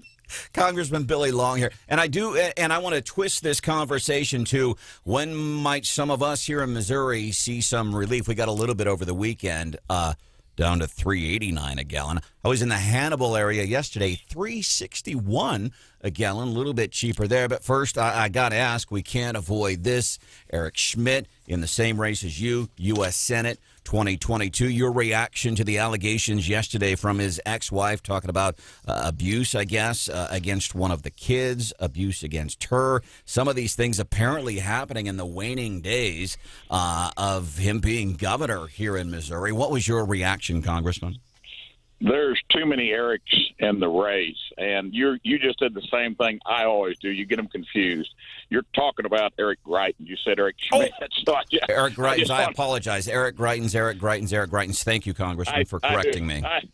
I do that all the time, so don't worry about that. The day that he filed for Senate, you started hearing that Sheena was going to come out with all of these allegations at some point. And as time went on, I questioned whether that was actually true. And everybody said, oh, you can't believe what's coming out. What did come out yesterday, once I had a chance to read it and look at it, is absolutely egregious. It's disqualifying. It's disgusting. And the only thing that he's gotten right so far is that he will definitely not be voting for Mitch McConnell, because he is not going to be in the United States Senate. And there's no way in the world he can continue in this race. He's going to put up his regular bravado that he does, that it was all trumped up. Mm-hmm. I don't know if I've told you this before, but back in 2018, when he was going through his trials and tribulations, when he was governor, he called the congressional delegation to the mansion because he wanted to explain that it was all trumped up charges and nothing was true and he would be exonerated. And so we sit around there, me and a couple other congressmen from Missouri, and a fellow that's now working for the Schmidt campaign that was working for the Greitens official office at that point that I know well. He was sitting in the meeting with us there in the governor's mansion, and it was all tea and crumpets and talking about how all these terrible charges about him duct taping someone to exercise equipment naked was trumped up, and everything was just going to be fine. And I sat there and listened to about as much of it as I could take, Branden. And you know me, I'm just plain spoken. And I looked at him and I said, Eric, you need to step aside. And he really got upset. He said, well, I'm going to be exonerated. And I said, no, you need to step aside. Go get yourself exonerated. I'm not saying resign, but let Parson take over. The state is paralyzed right now, Eric. You have paralyzed the state. We can't get anything done for all your scandals. So step aside. And he didn't like that. He showed us to the door, and out we went, and I was in a boot cast. My dad taught me that when you get old, back downstairs. Not that I was that old at the time, but when you get a boot cast on after foot surgery, so I was backing down the stairs, hobbling, and Greitens was looking me in the face coming down the stairs, and I think he probably figured that I was afraid to turn my back on him or something. But I got down to the car and jumped in the car, and I looked at the guys with me, and I said, well, how'd that go, boys? Because they'd been in the same meeting. But, yeah, I mean, when is enough going to be enough? I mean, what's the litmus test? How much do the Missouri voters have to take? I mean, granted, he's been leading all the polls they take, and everywhere I go, they say, how can Greitens be leading? How can Greitens be leading? And I say, I do not know. It's the $64,000 question. So I told a reporter yesterday, I said, I don't know when enough is enough, but when you read those allegations, it's beyond Thunderdome. And they are allegations. As a matter of fact, one of the allegations as it relates to the thing with the hairdresser in the basement, the forced oral sex, photograph, all that stuff, Sheena Greitens says in these allegations, in these court documents, that Eric Greitens did eventually admit to her that all of that was true, despite his longstanding denials. Congressman Billy Long joining us this morning on 93.9 The Eagle. Branden, thanks so much. Congressman, we appreciate you joining us. I don't know if the listeners realize it, but what you just described at the mansion, I've not heard. I was in Jeff City. I've not heard that. I don't think it was reported at all by the media that you guys were summoned to the mansion. I want to make sure I heard you right. He summoned members of the delegation to the mansion at 18. Can you say who else was there? Sam Graves was there. Blaine Luchtermeyer was there in the meeting I was in. Sure, you were there. And and you called for him to basically step down, and it sounds step aside. I said, I didn't say resign, but sure. I said, Eric. I mean, we're all just sitting around listening to his story about how it was all trumped up and none of it was true. And I want to correct myself.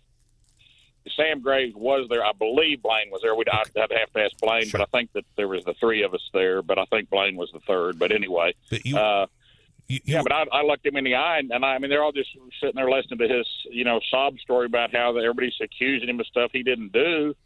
And you know me, I mean, I cut to the chase, and I just took as much of it as I could take, and I just looked at him and I said, Eric, you need to step aside. You need to step aside and let Parson take over. And he got very riled up. He did not appreciate it. And Nick Maddox, that was in the meeting, that's working for the Axiom that runs Schmidt's campaign, he was sitting there. He had worked for me in the past. He's working for Greitens at this point in the official office. He told me the other day, he said, Billy, when you said that, I about fell out of my chair because nobody had the nerve to speak up to him except me. So you were kicked out of the mansion essentially after that. Well, I'm not going to say kicked out, but he was not happy, and shortly thereafter the meeting broke up, and he ushered us to the door. We didn't get a tour of the mansion or anything. All right, let's move forward. So I want to go back to energy prices. A lot of folks looking for relief, gas prices, and it is absolutely Biden's fault. He became president. We took a hit in our in how we look on the worldwide stage. And I tell people, make sure you're telling people that when people say, well, it's not Biden's fault. It is absolutely Biden's fault. Can you offer us some hope this morning as far as immediate action as it relates to fuel and energy prices here in Missouri, Congressman? No, I cannot. I don't see how there's going to be any immediate action. I don't see there's going to be any long-range action as long as this guy has Trump derangement syndrome and as long as the Green Party is leading him in the direction they are. I mean, that's the whole thing. He was a moderate when he was in the Senate, and now he's this far left wing, green. Everybody wants green, policies. Everybody wants clean water. Everybody wants clean air. Who doesn't? But when he got in office, first day, as we told him a million times, he cut off the Keystone XL pipeline.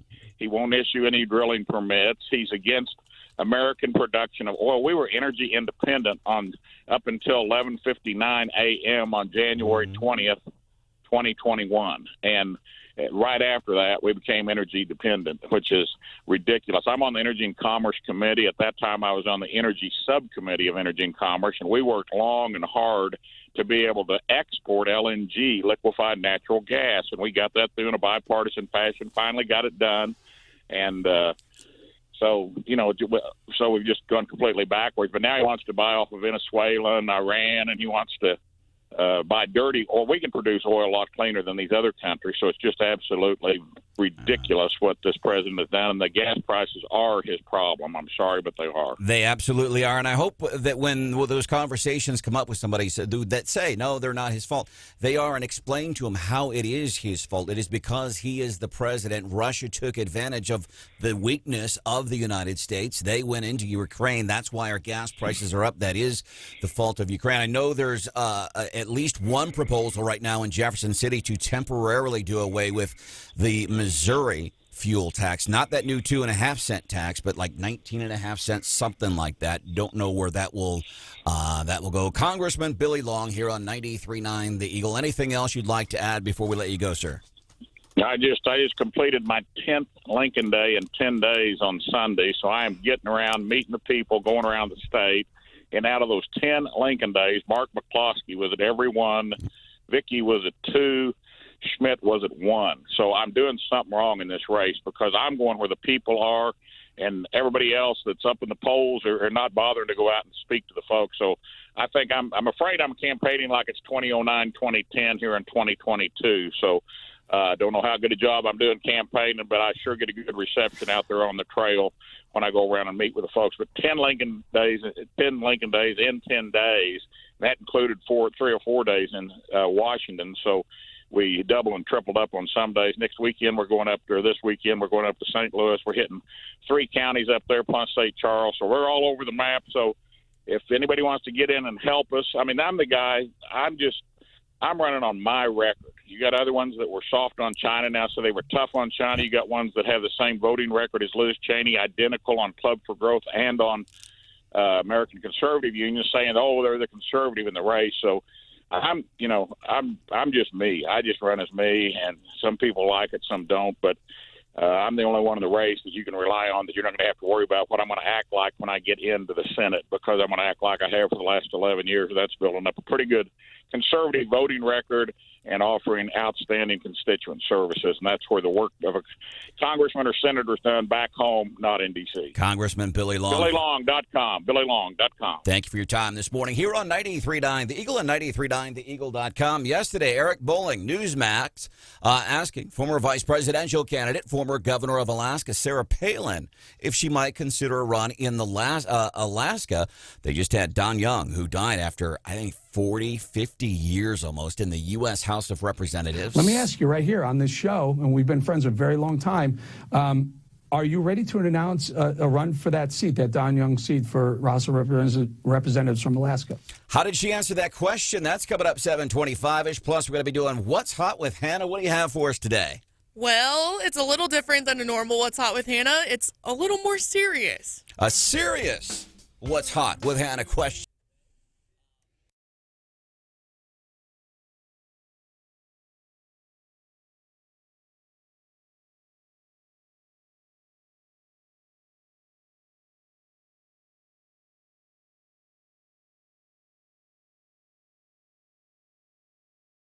For Atterbury Auction and Realty Company. Check out the website, AtterburySales.com. Here's why I'm seriously encouraging you to check out the website for Atterbury Auction and Realty Company.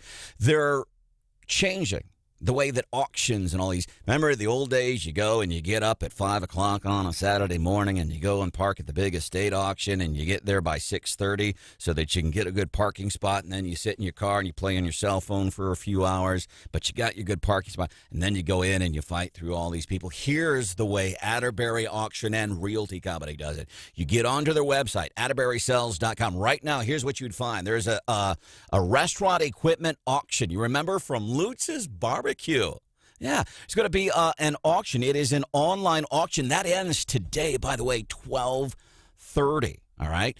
But there's metal patio furniture. You might be thinking, I don't need any restaurant stuff. There's metal patio furniture. There's booth seats. There's all kinds of cool things. But you go to the website for Atterbury Auction and Realty Company. It's AtterburySales.com. And you'll find all kinds of properties, items that are going to be auctioned. It's online bidding. And there are various open houses where you can go and view the stuff, but it's not that crazy scene like we used to see. Now that crazy and fun scene is at AtterburySales.com. That's the website for Atterbury Auction and Realty Company.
Political opinion? We got your back. Wake Up Columbia, 93.9 The Eagle. If I were asked to serve in the House and take his place, I would be humbled and honored, and I would. Yeah, in a heartbeat, I would. Sarah Palin being asked yesterday on Newsmax. So Don Young, who was in the U.S. House of Representatives, serving the state of Alaska, I think for like almost 50 years. He died over the weekend. Sarah was asked, hey, would you run for that office?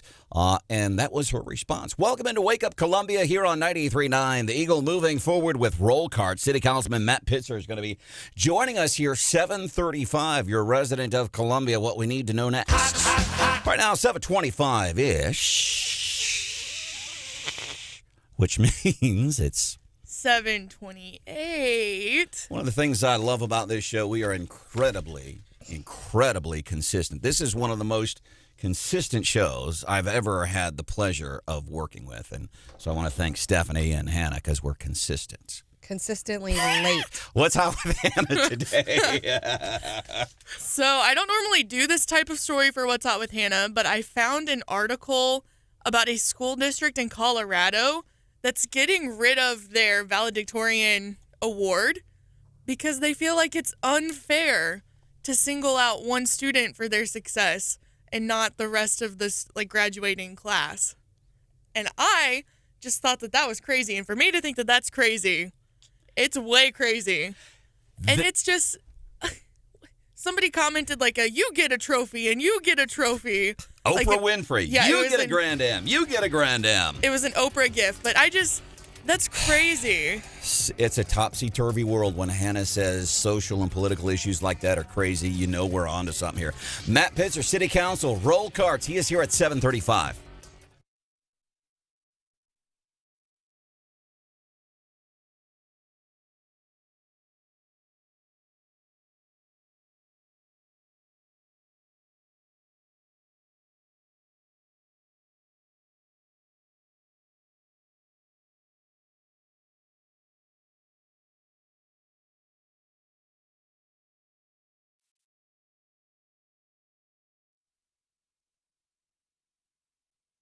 That weather check brought to you by the Callaway Bank. 7 days a week, text or call the Callaway Bank's dedicated customer care team and get the help you need and deserve. Fox News, I'm Chris Foster. Ukraine's military reports taking back one suburb of the capital, Kyiv, but partially losing others to Russian troops. Ukraine's President Volodymyr Zelensky again asking for more international help, remotely addressing Italy's parliament, translated here.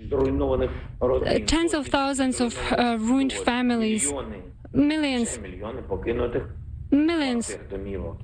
of abandoned houses. And this all started from one person. And he's again asking for direct talks with Russian President Vladimir Putin. There's widespread storm damage in North Texas. At least 4 people are hurt. Governor Greg Abbott. Even though there's been some devastating physical damage, to my knowledge, as of right now, there is no report of loss of life, which is just stunning. That storm system is now moving into Louisiana, Mississippi, and Alabama. Hurricane survivors in Louisiana living in government-provided housing are warned to have an evacuation plan. America's listening to Fox News. And now award-winning local news coverage with Brian Hauswirth on 93.9 The Eagle. 93.9 The Eagle News Time with Robinson's Cleaners. Robinson saves you time. It is 7:31 right now. We do have rain falling, light rain here in mid-Missouri. It's currently 50 degrees. Our high today will be 66 with rain continuing into tonight. Our overnight low around 43. It's 50 right now in Columbia. Good morning, everyone. Here's some of the stories that we are working on for you. At this hour, the UM Board of Curators are meeting behind closed doors right now as we speak here in Columbia. They're expected to officially approve Mizzou's next men's basketball coach. It will be Dennis Gates, who had been the coach of Cleveland State for 3 seasons. He won a Horizon League tournament championship, a regular season conference title with Cleveland State as well. U.S. Senate candidate Eric Greitens' ex-wife is now accusing him of abuse. That's according to an affidavit filed Monday in the former couple's child custody case. Sheena Greitens also alleges in the affidavit that Eric Greitens showed unstable and coercive behavior in the months leading up to his 2018 resignation as Missouri's governor. She also alleges that associates at one point took steps to limit his access to firearms. Greitens' campaign manager called the allegations completely false and politically motivated.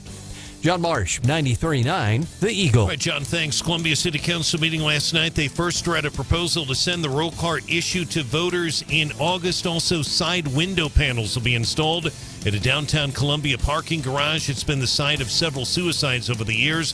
That's the 5th and Walnut Garage. Money is coming from the general fund, a $500,000 project. Construction on those window panels will start this summer. Our news is brought to you this hour by Dr. Kent Willett, WillettDentalAssociates.com. Our news time, 7:33.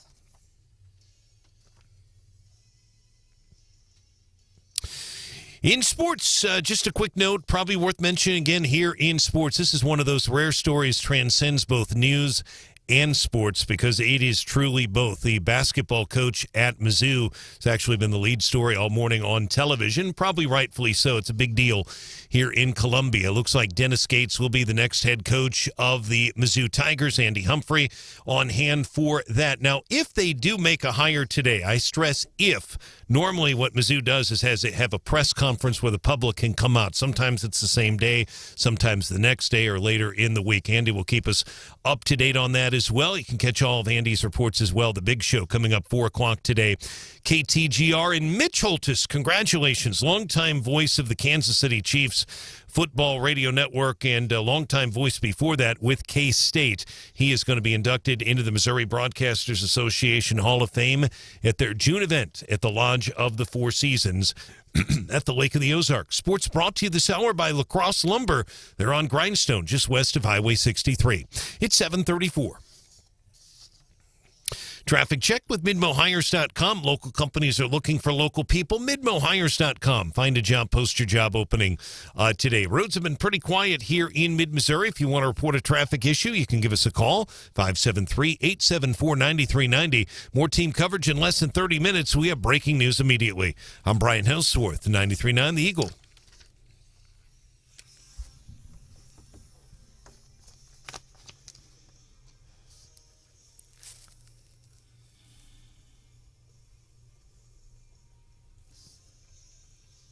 We can vote on all 3 of them, but we can't pass all 3 of them.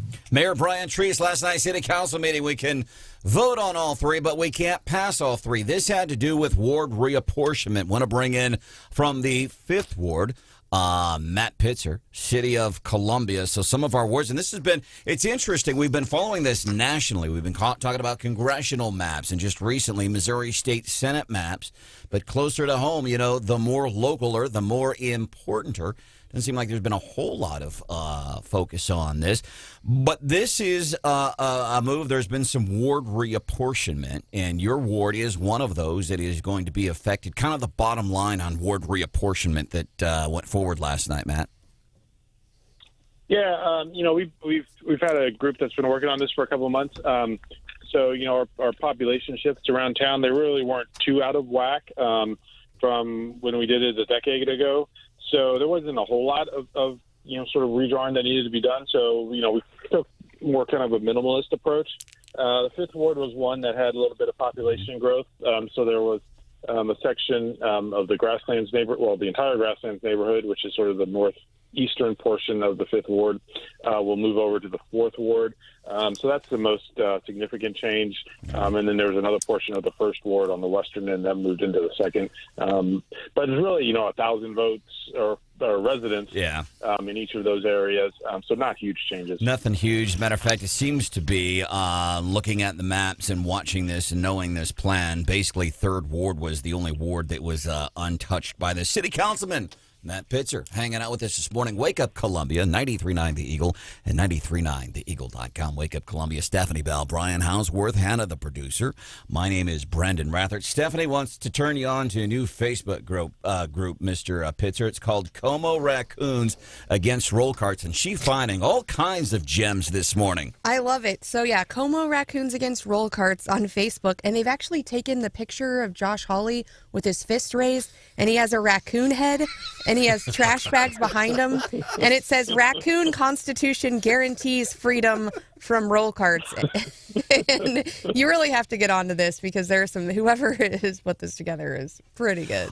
So where are we with roll carts following last night's City Council meeting, Mr. Pitzer? Yeah, so that'll be, up for discussion at our next meeting. That's going to be on April 4th, which is the Monday before the election. Yeah. So it's kind of interesting. But, yeah, the petition, came forward. We have to act on it within 30 days. I brought up we don't actually have to do it that night. I mean, we could have a special meeting after the election if we wanted. Didn't seem a whole lot of interest in that from other council members. So I expect we'll be making a move on that Monday night. Yeah, I saw you brought that up in the meeting last night because city council meeting on Monday. Then the next day is the election, and I was kind of surprised. Mayor Brian Treese, by the way, he was one of the things I've always complimented him on. He does a good job typically of running a meeting and then sometimes taking difficult issues, making them simple. For example, the way you guys had to vote on the 3 different options for the ward reapportionment, plus each option had an amendment. So he does a really good job with that, but he said he wouldn't know any of the people that are running for the city council or mayor wouldn't know their positions. I was kind of surprised by that because I think everybody has pretty much been everybody we have talked to on this show. Here's what they say. Well, I think we let the voters decide. And I've tried to be poignant with the question. Just, dude, which would you rather have at your house? A roll cart, or you want to keep throwing the city trash bags out in the front yard? So yeah, I mean, I think as far as I know, every candidate has said they want to at least have the option to do roll carts or so get rid of this ban on them. That's the thing that's totally tied our hands, is having this ban on being able to do anything else. So I think everybody is in favor of that among people who are running. Now, I don't know that there's a majority on council that's in favor of that, at least not without putting it back to the voters. I wouldn't be surprised if that's the way it goes. Do you think, though, Councilman, again, it is a little confusing when you read the 2 ordinances, because one is, like you said, the council could do nothing. One, they technically could repeal, but then you've got a new council coming in. But also, couldn't they just vote? Couldn't you or the new council just vote to place it on the August ballot? Is that what's most likely here? Yeah, I mean, so, the way the petition works is that if we don't enact whatever is on the petition, then it automatically goes on the ballot. So, I mean, I guess it's, probably a technical, difference, which without much of a difference, do we just deny the putting it, doing the repeal ourselves and then it automatically goes on the ballot, or are we, voting to put it on the ballot? We did have discussions, going back a year and a half ago. I mean, I brought up we should just put it on the ballot anyways. I wanted to do that in November of 2020 presidential election. We had the largest turnout ever in the city of Columbia. I think that would have given us a pretty good indication of where people are. So if we go on the ballot now, we're going to have a smaller turnout, and people are going to complain that you're doing it in sort of an off time and all that. But yeah, look, I would like to see us just get rid of this ban. I mean, it is just that doesn't mean we're going to have roll carts on everybody's house tomorrow. But it means that we can at least figure out, how to get rid of this bag system that we're doing and actually, effectively pick up the trash and recycling, which every other city in the Western world is able to do. All right, City Councilman Matt Pitzer, 5th Ward, City of Columbia. Anything else you'd like to add while we have you on the show this morning? No, I think that's it. All right. As always, anything that we can do for you, please let us know, sir, okay? All right, will do. Thanks. Have a good day. Thank you. By the way, something else I try to clarify. For example, people say, Joe Biden, he's not responsible for the gas prices. Yes, he is. And so if that comes up, here's how you handle that. You say, listen, because gas prices have been going up since January 20th, 2021. They've been going up anyway. And you can fact check my work on that. They've been going up. You cannot deny that. And then with what happened, obviously, with Russia invading Ukraine, gas prices have gone up. And that's the argument. People say, well, it's not the president's fault. 2 things. Number 1, president takes credit. Even if he's not directly responsible, you're the person in charge. You take credit for the good things. You take credit for the bad things. Additionally, here is how. And so when people ask you if this comes up in conversation, here's what I would say. Here is how absolutely Biden is responsible for paying $3.89 a gallon at the pumps this morning. $3.61 in the Hannibal area yesterday. Whoa. Yeah, almost filled up. That's a bargain. I have loyalty to my small local businesses here in town. Same. Yeah. By the way, Taxi Terry's, they're shutting down. They're saying publicly it has to do with gas prices. So I did utilize Taxi Terry a couple years ago because I don't know how to download an Uber app, and I had to make an appointment like, hey, can you be at my house 2:45 in the morning? And they came. But you see the taxi cabs all over town. Taxi Terry's, they're saying we just can't afford gasoline anymore, and I'm guessing it has to do with Uber apps and things like that too. But that bums me out. They're saying by the end of April, Taxi Terry's will be out of business. Wow. So here's how it is Biden's fault. And you can explain this to people. He's president. We have looked poor on the worldwide stage since January 20th, 2021. We have no standing. China told us to our face within days of Biden being in office, you're not coming at us from a position of strength. So, United States looks weak. Putin sees an opening. He invades Ukraine. Gas prices go up. That is absolutely Biden's fault. 874-9390. Also, this Don't Say Gay bill in Florida, this came up. I had a conversation with a coworker the other day. I didn't realize they lived in Florida. We get to talk, and I'm like, I used to live there too. Do you ever want to go back? No, not with the governor they have now in the Don't Say Gay bill. And I refrained because they didn't. And I said, well, what's the Don't Say Gay? Well, where you can't say the word gay in classrooms, which is absolutely not what this legislation is. No. But one of the things, and you're always very complimentary of the Democrats, they do a good job of repackaging stuff, putting it in a pretty wrapper and selling it to the public. So everybody's on board. Oh, don't say gay. They're against gays. And that is not the law at all. So again, I'm bringing this up in case it ever comes up, is what it is. It just prohibits discussion of gender identities and who you like through the first 3 grades, which I'm surprised is, does that happen anyway? Or people? And it's such a weird thing because if you think about it, I mean, most kids get the birds and the bees talk like in 5th grade. So in order to explain to someone maybe like, hey, you might be a boy that likes another boy or you might be transgender, I think you would have to get into the birds and the bees conversation in kindergarten, 1st grade? I mean, some of those things require a very mature discussion, just explaining what they mean. And those are conversations we've already decided we don't have until 5th grade. And it has nothing to do with gay. So if that comes up, I just want to make sure that you are armed. Back to trash, 874. No matter how we try to get away from this, Hannah, for 7 years, trying to get away from it. Here we are. Gordon, what's on your mind? Well, I just wanted to say that the city of Columbia has driving through town on a regular basis, I see more trash than I've ever seen before. Yep. And so I think they need to do something.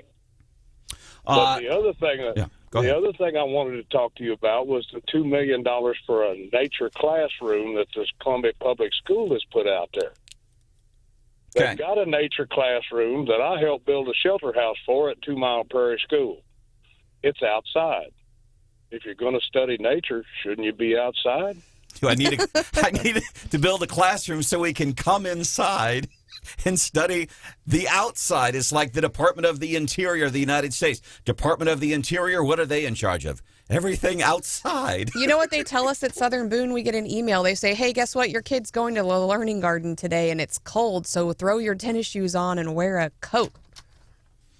Well, bottom line is my mother, who's passed, said common sense is not too common anymore.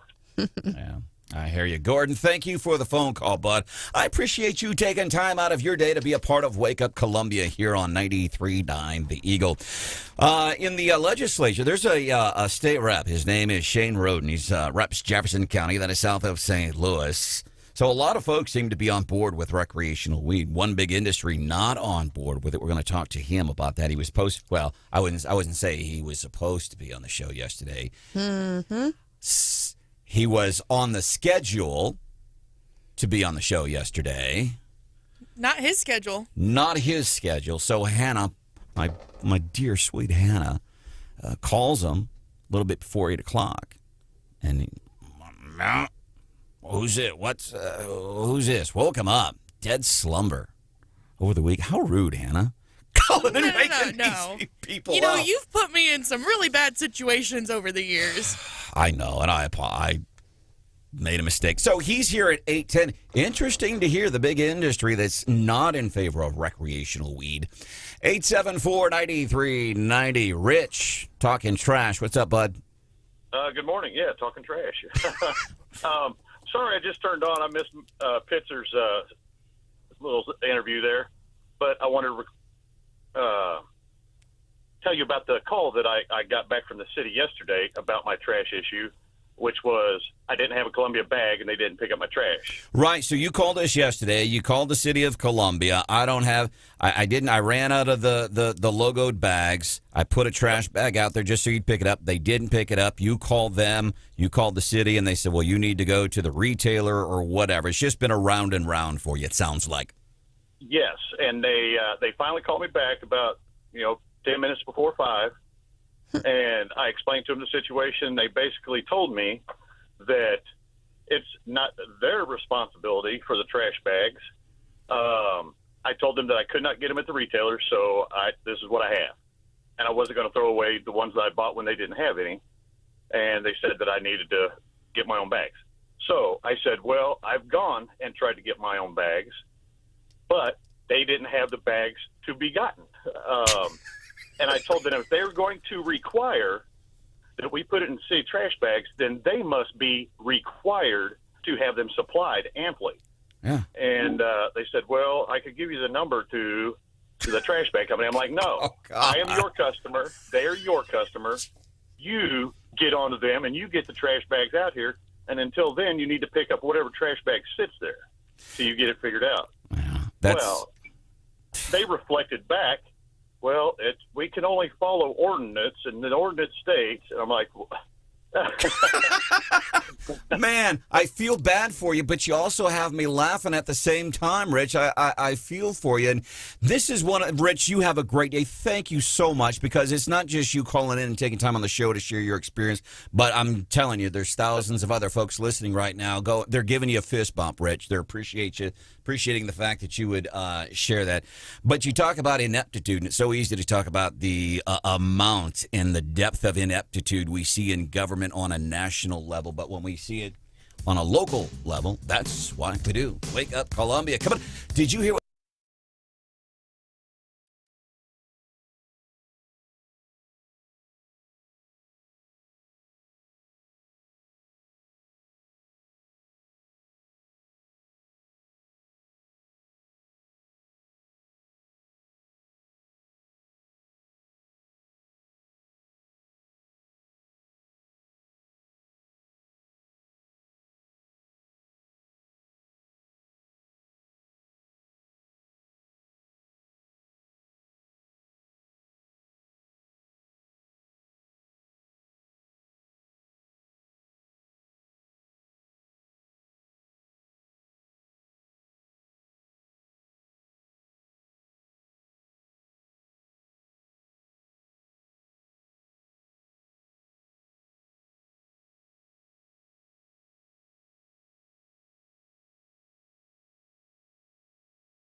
Opinions on social issues. We throw those around too. Wake Up Columbia. 93.9 The Eagle. Because I found in our time together that she was enormously thoughtful, enormously accomplished, and I suspect has a coherent view. That's Josh Hawley talking about his time with Stephanie Bell last week when Stephanie Bell was gone last week. No, he's talking about SCOTUS nominee Ketanji Brown Jackson yesterday. Just incredibly complimentary of her, and he did address this because it caught a lot of people off guard. Like, well, on Twitter last week, you were talking about her record on sentencing for sex crimes, child porn, stuff like that. And Josh Hawley said in the thing yesterday, he says, people have asked why I'm doing that. He says, because I don't want to sucker punch you. I just want to throw her out. These are some of the questions you're getting.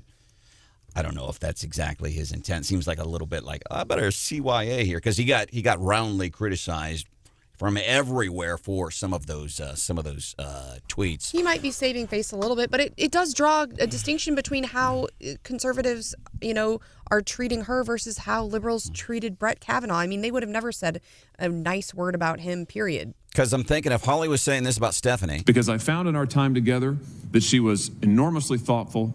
Do thoughtful people send text? Do they gossip through text and talk about other people when they're right there? Yeah. Thoughtful people do that. Okay. Are you just salty that Stephanie and I were doing that to No, you? I know you guys do it all the time. So, first thing this morning when I came into the building, I said, good morning, and then I said, what's up with your collared shirt? Because you're, more dressed up than normal. Stephanie texted me a little bit ago and said, what's up with Branden's shiny purple shirt? And would you like to tell them why you're so dressed up today?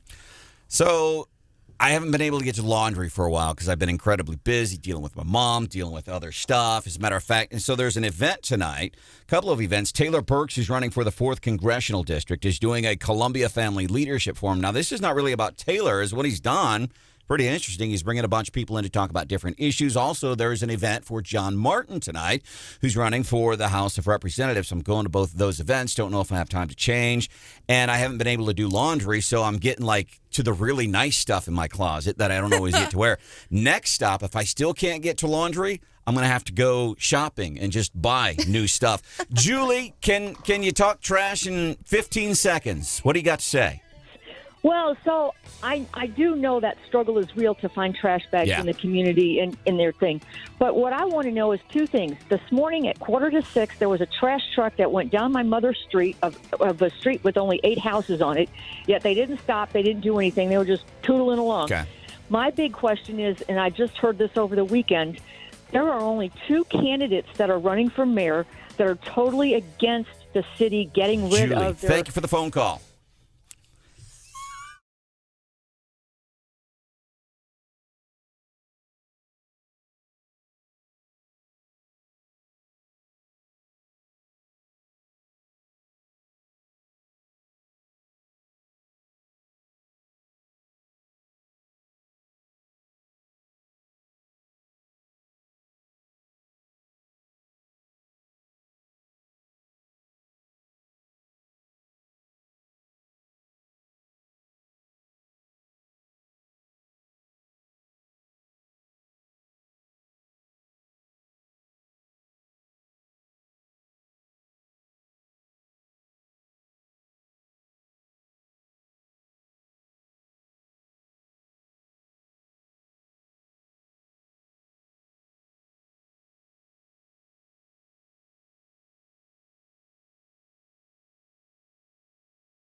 It's day 2 of a very public job interview. I'm Dave Anthony, Fox News. Supreme Court nominee Ketanji Brown Jackson faces a long Q&A session starting this hour at the Senate. Fox's Jared Halpern live at the Capitol. The first day of confirmation hearings ended with Judge Ketanji Brown Jackson introducing herself to the Senate Judiciary Committee. I decide cases from a neutral posture.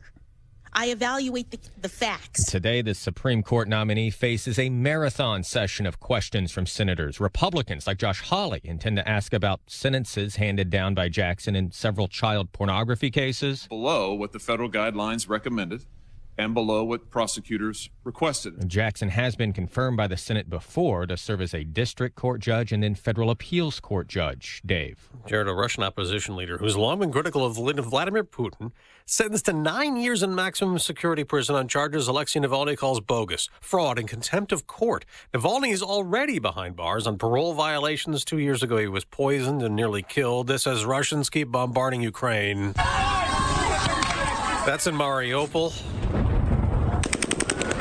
where there's fighting in the streets. Ukraine's president says that city's been destroyed. Mariupol has been under siege for 2 weeks. Sergei Tartua, who holds the title of People's Deputy, says the buses hauling civilians to safety yesterday were fired upon and 2 children were struck. So today the buses to haul civilians out are only going as far as the town of Brdansk, which is about 50 miles to the west. Even the contacts that we're talking with, they say a lot of the rescue equipment has been broken during the siege of Mariupol. Fox's Mike Tobin in Lviv. There's tornado damage in parts of Oklahoma and Texas, where at least 1 person was killed, several more injured. More areas in danger today. Parts of Louisiana in towards Mississippi, but parts of Texas in towards the Florida Panhandle. You still need to watch these dangerous storms. Fox meteorologist Janice Dean. America's listening to Fox News. Life is about being active, whether it's about going on your daily tasks or exercising. You know you're well when you're regularly active. But what happens when being active actually hurts by the end of the day? This is the position I found myself in a number of years ago. Everything I wanted to do in my daily life, all of the activity it called for, was held captive to almost constant nagging pain. When I heard about Relief Factor, I was skeptical, but my wife said, give it a chance. Not long after I took it, I could feel the pain begin to melt away, and I've been taking it ever since. And I can tell you that Relief Factor has helped me get my life back. I love that it's not a drug, but it was developed by doctors, and about 70% of the people who try it go on to order more. Your first step to becoming pain-free just might be ordering a 3-week quick start for only $19.95. Go to ReliefFactor.com or call 800-4RELIEF, 800-4RELIEF, or ReliefFactor.com. Find out all about this offer and feel the difference.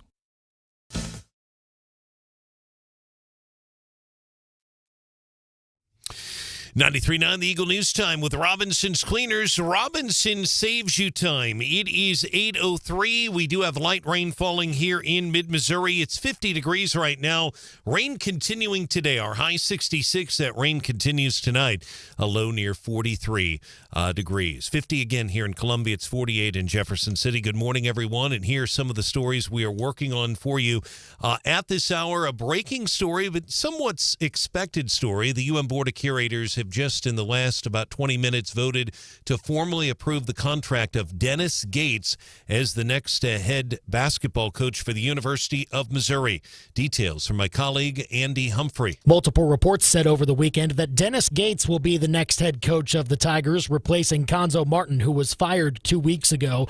Gates was the head coach of Cleveland State for 3 seasons, where he won a Horizon League tournament championship and a regular season conference title. He also was an assistant coach at Florida State for 8 years. Andy Humphrey, 93.9 The Eagle. All right, Andy, thanks so much. Now, we have received word from Christian Basie, who's the spokesman for the University of Missouri system. They're involved as well in this because technically the Board of Curators are overseeing this in addition to MU Athletics. So the Board of Curators certainly involved in this. We're told there'll be a press conference sometime around noon today. I don't have a specific location for that. Sometimes that is open up to the public. Again, once we get details on that, we will pass it along to you. But whenever this press conference is around noon today, the new coach will be introduced to the news media, possibly the community as well. Boone County Sheriff's deputies are tight-lipped about their investigation into the death of Angie Rice. Her remains discovered Sunday afternoon in a conservation area just north of Columbia. Sheriff's Captain Brian Lear tells 93.9 The Eagle that Rice's remains were found in a body of water. The investigation is ongoing. We can't really comment much as to the parts of the investigation because it is an active investigation at this time. The 45-year-old Rice had ties to Columbia and to Harrisburg. You'll recall her vehicle was found at Rocky Fork Lakes Conservation Area on New Year's Eve. The area where the remains were discovered are so rugged that a Boone County Sheriff's deputy broke his foot in the area on Sunday. Huge hills, there are cliffs in that area, steep slopes, according to the conservation website. A 21-year-old Columbia man charged with first-degree murder for Sunday night's killing on Pinecrest Drive could be arraigned as early as today. Samuel Ethan Brotherton is jailed without bond this morning. He's also charged with armed criminal action. He is accused of killing his stepfather, a man named Roland Thompson, during a domestic disturbance.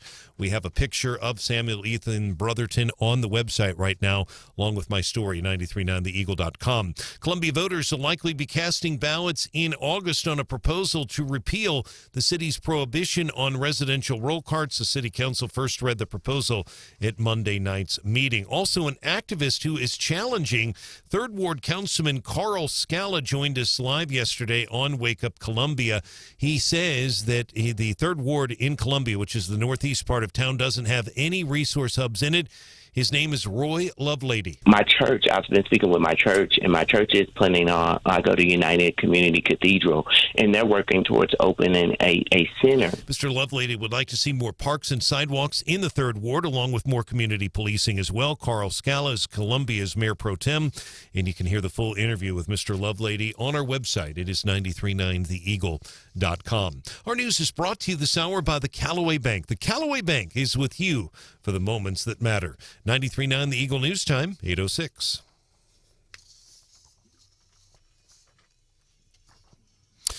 In sports, worth mentioning again, I touched on this at 7:30. This is one of those rare stories that transcend news in sports.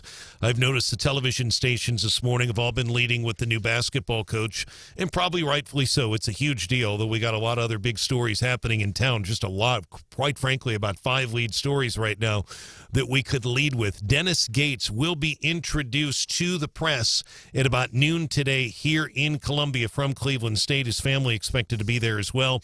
Andy Humphrey will stay on top of that for us. And if you want more details, a lot more detailed report about what's happening with Mizzou, the big show, 4 o'clock today with Andy and Branden on KTGR. One other quick note, Art Holliday and Mitch Holtis, 2 of the lead names, going to be inducted into the Missouri Broadcasters Hall of Fame. That induction ceremony will take place this June in the at the Lodge of the Four Seasons at the Lake of the Ozarks. Congratulations to both there. Our sports is brought to you this morning by the Callaway Bank. Our news time, 8:08.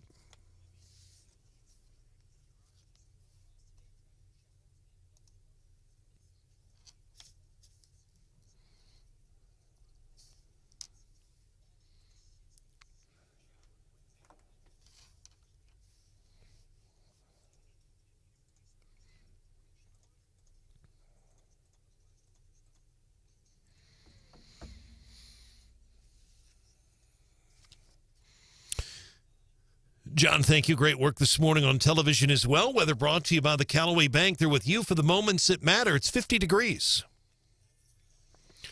Traffic check, MidmoHires.com. Local companies are looking for local people. MidmoHires.com. It is 8:08. Roads have been pretty quiet here in mid-Missouri. If you want to report a traffic issue, our phone number is 573-874-9390. More team coverage in less than 30 minutes. Breaking news immediately. I'm Brian Hauswirth, 93.9 The Eagle.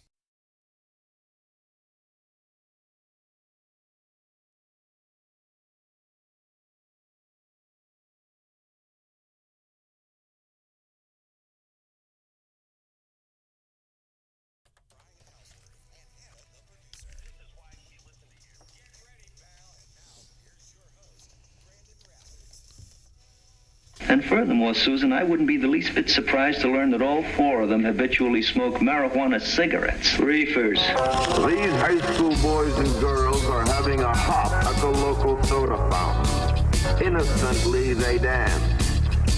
Innocent of a new and deadly menace lurking behind closed doors. Marijuana, the burning weed with its roots in hell.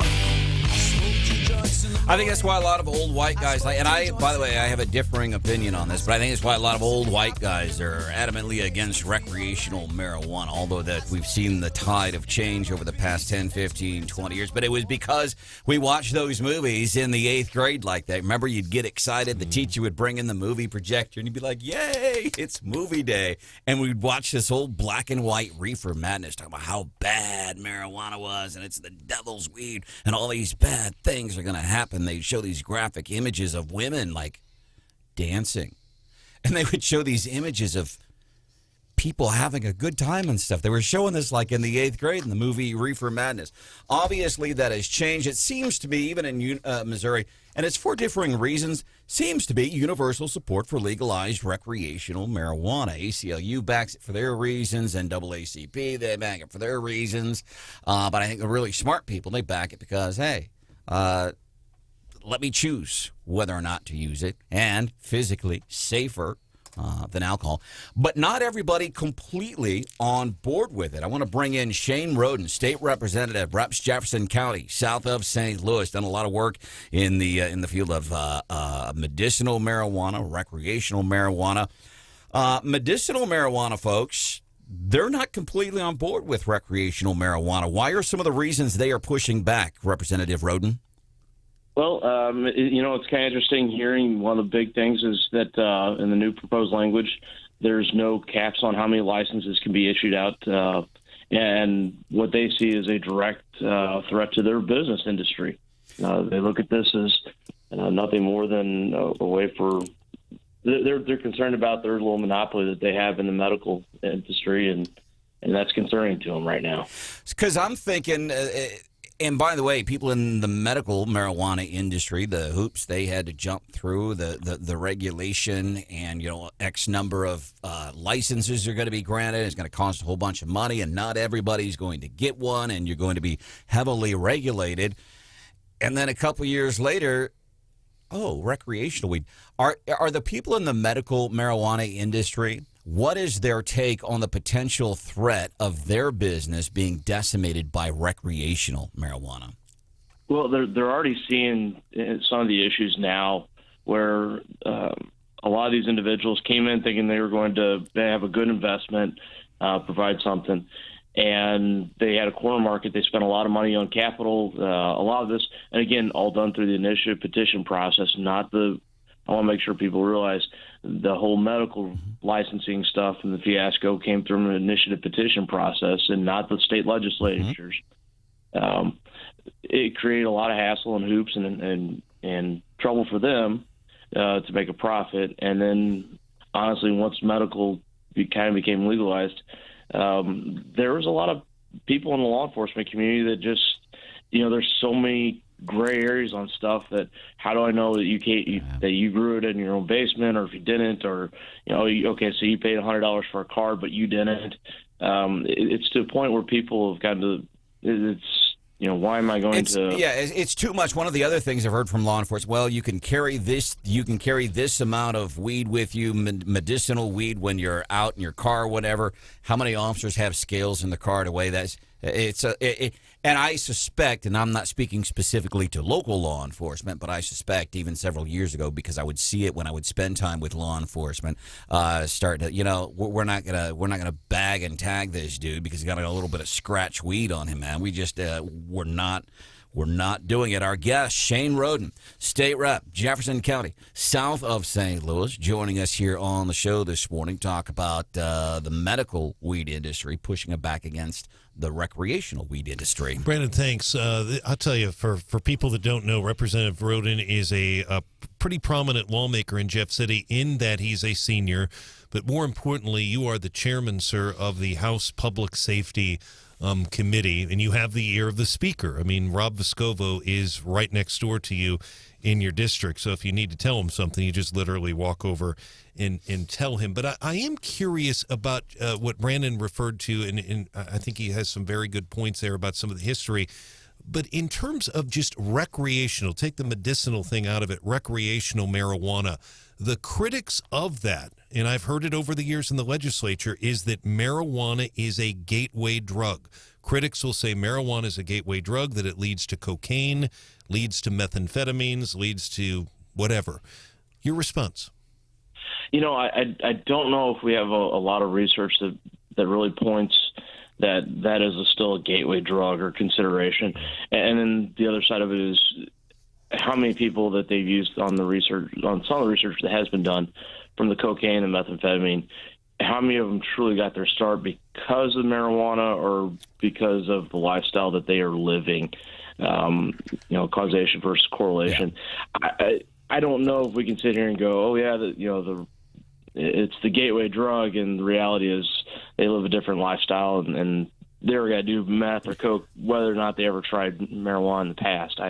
And I think now you also see a lot more prominent individuals who are using the medical side of it, and you sit here and look at them and go, okay, these are people that you would not expect to be using marijuana in any form. And you're starting to go, wait a minute, they're prominent high-level CEOs, there's business owners, everybody across the spectrum that you would not expect. And all of a sudden it's like, okay, maybe they're not doing coke and they're not doing, meth or anything along those lines. So people kind of get into that question of, is it really a gateway drug? Yeah. I'll tell you from my personal experience as somebody who over the years has partaken. I don't do that anymore, but I would always, marijuana is a gateway drug. And I spent a lot of years in some of that stuff, and nobody ever sat around and smoked a joint and said, I'm going to go do some meth next. It is because of my experience being out there and being in it it's because of where typically if you're hanging out to get weed, sometimes you have access to other stuff, and that's why. It's not because I put marijuana in my body and now I'm craving stuff. And the medical marijuana industry is proving this to us right now beyond a reasonable doubt. To your point, people that have now been on medical marijuana, we don't see them going and getting meth and morphine and stuff. So marijuana, my experience in and of itself, is absolutely positively not a gateway drug. Shane Roden, State Rep, Jefferson County, joining us here on 93.9 The Eagle. Branden, I think I'm on the same page with you as far as marijuana goes, but this actually surprised me. So lawmakers are considering psychedelics therapy and decriminalization related to psychedelics. Representative Roden, can you tell us more about what's going on in that space? So I'm a little bit familiar with what's going on that. There's some research out there showing the psychedelic drugs potentially could help with PTS and some other issues. Now, talking with some of my colleagues who were in the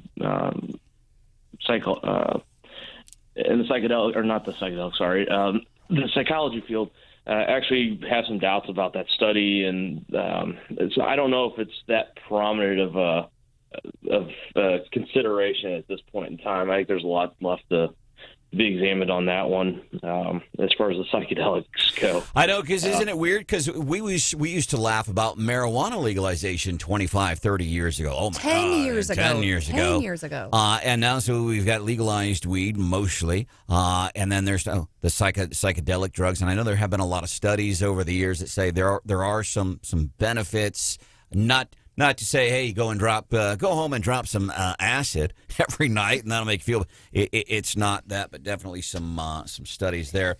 Another lawmaker, one of your cohorts, has introduced legislation to try to do away with the Missouri grocery tax, at least temporarily. Listen, I'm a big fan of people say, well, it's only a little bit. It doesn't matter. Every little bit, absolutely. It helps. It adds up a little bit here, a little bit there. But the idea with this grocery tax, doing away with the grocery tax, where are you on this? So what people don't realize is that grocery tax, it started out, she was trying to get rid of the whole thing, and then dropped it down to just the state portion of that, the 1.225%. Right now, that currently 0.225% goes back to parks or to the conservation, and I think DNR, if I remember right, and then the other 1% goes back to schools. So while we talk about reducing the tax on that, that also then leaves us with trying to figure out where we're going to get almost $150 million to go to the public education schools right now to help with school funding. So that becomes quite a concern about how are we going to make that revenue up. And the other side of this was, when we're talking about cutting some of the taxes on things, it was cutting things on like grocery stores. Our tax laws are so messed up. If somebody has a cold burrito in a gas station, that gets charged at 1.225%. However, if they heat it up and put it on a roller, then it gets charged as a food commodity at 4.225%. So our tax laws are so convoluted. You go buy a salad from a restaurant, it's 4.225, but if you go to the grocery store, it's 1.225. So the idea that we're using this as more of a campaign tool, sitting and go, oh, look, I'm cutting your taxes. The reality is, when you look at it, only saving that 1.225%, a family, if they spend $1,000 every month on groceries, so $12,000 a year, the most that they're going to save is $147 total. And to sit here and go, oh, we're helping our families and save money.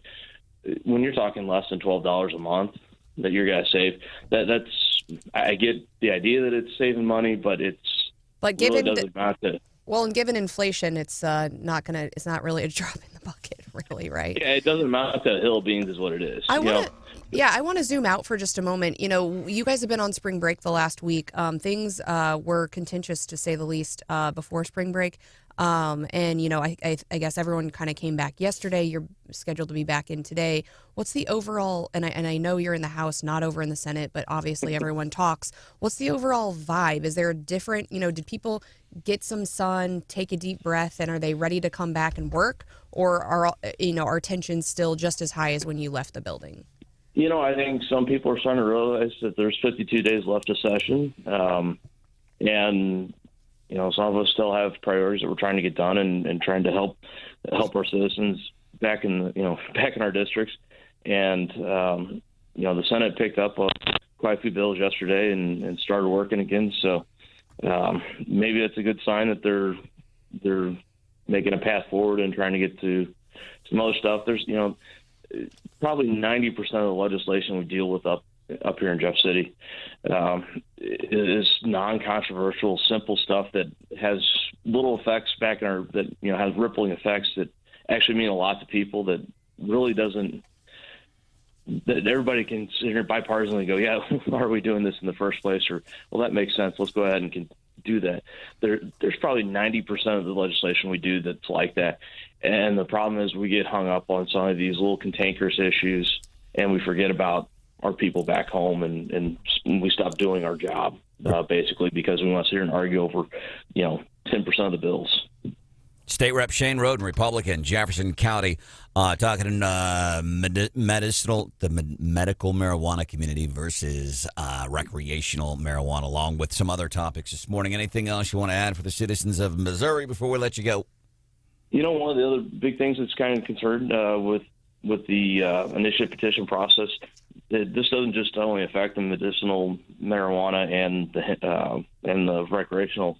This is also potentially going after the hemp farming with the control of Delta 8 with the IP process. So there's a lot of concern that this really hits a small up and coming hemp industry. Yeah.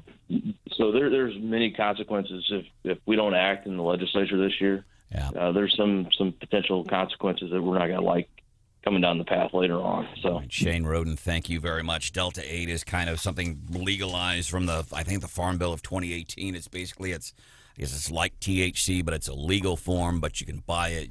You don't have to have a medical marijuana license or anything. Shane Roden, State Rep, Jefferson County. Coming up, Morning Bell, what do you have for us this morning? Can you be a professional tattletailer? A professional tattletailer? if you're telling on people, you're getting paid. It's interesting. I want to hear that. It's coming up. Morning Bell with Stephanie Bell. We'll do that coming up at 8:28.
The talk show for awesome folks like you. Wake Up Columbia, 93.9 The Eagle.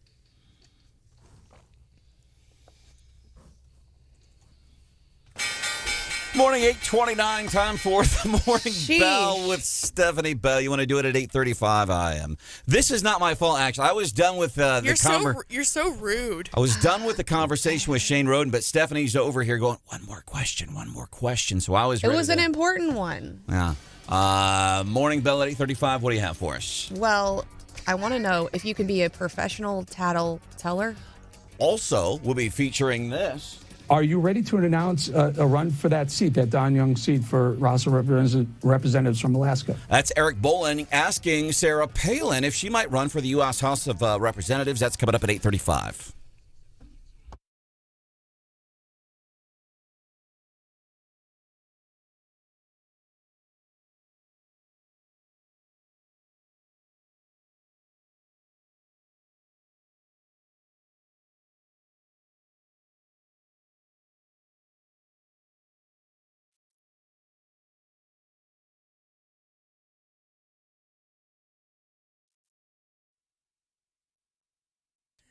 That weather check brought to you by the Callaway Bank. 7 days a week, text or call the Callaway Bank's dedicated customer care team and get the help you need and deserve.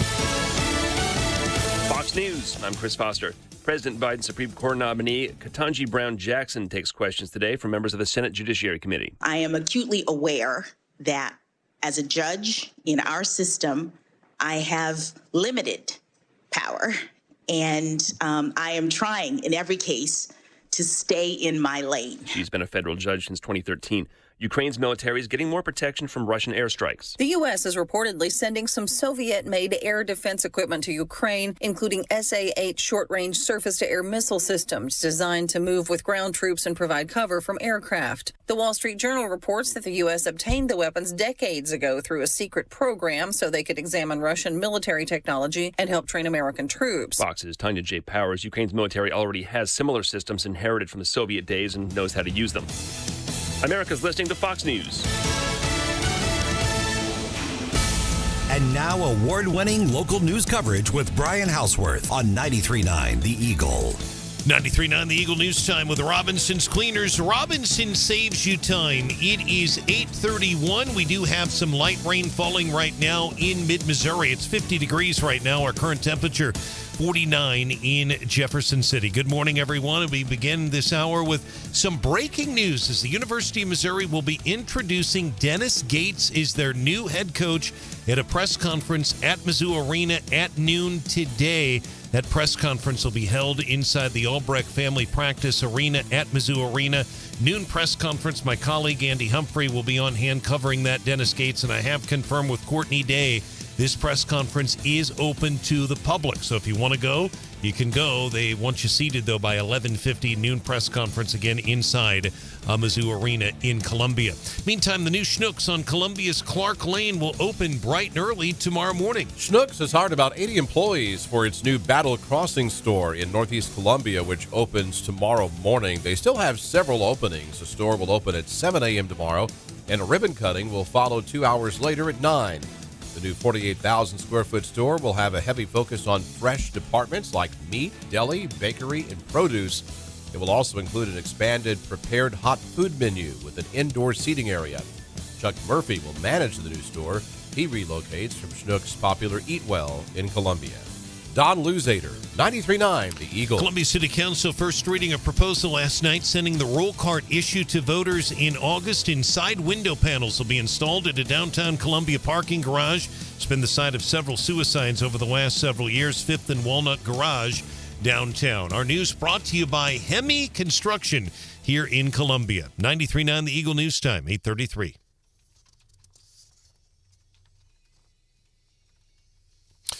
In sports, again, worth reiterating today, Dennis Gates, new men's basketball coach for Mizzou, and that's a pretty big press conference they're going to have today. Some of the people who will be speaking at the press conference include members of the UM Board of Curators, of course, the coach, UM System President Dr. Moon Choi, and Mizzou's Director of Athletics, Desiree Reed-Francois. She'll be briefing the press as well. It is open to the public if you'd like to go. This will start at noon. They want everyone seated by 11:50. this morning.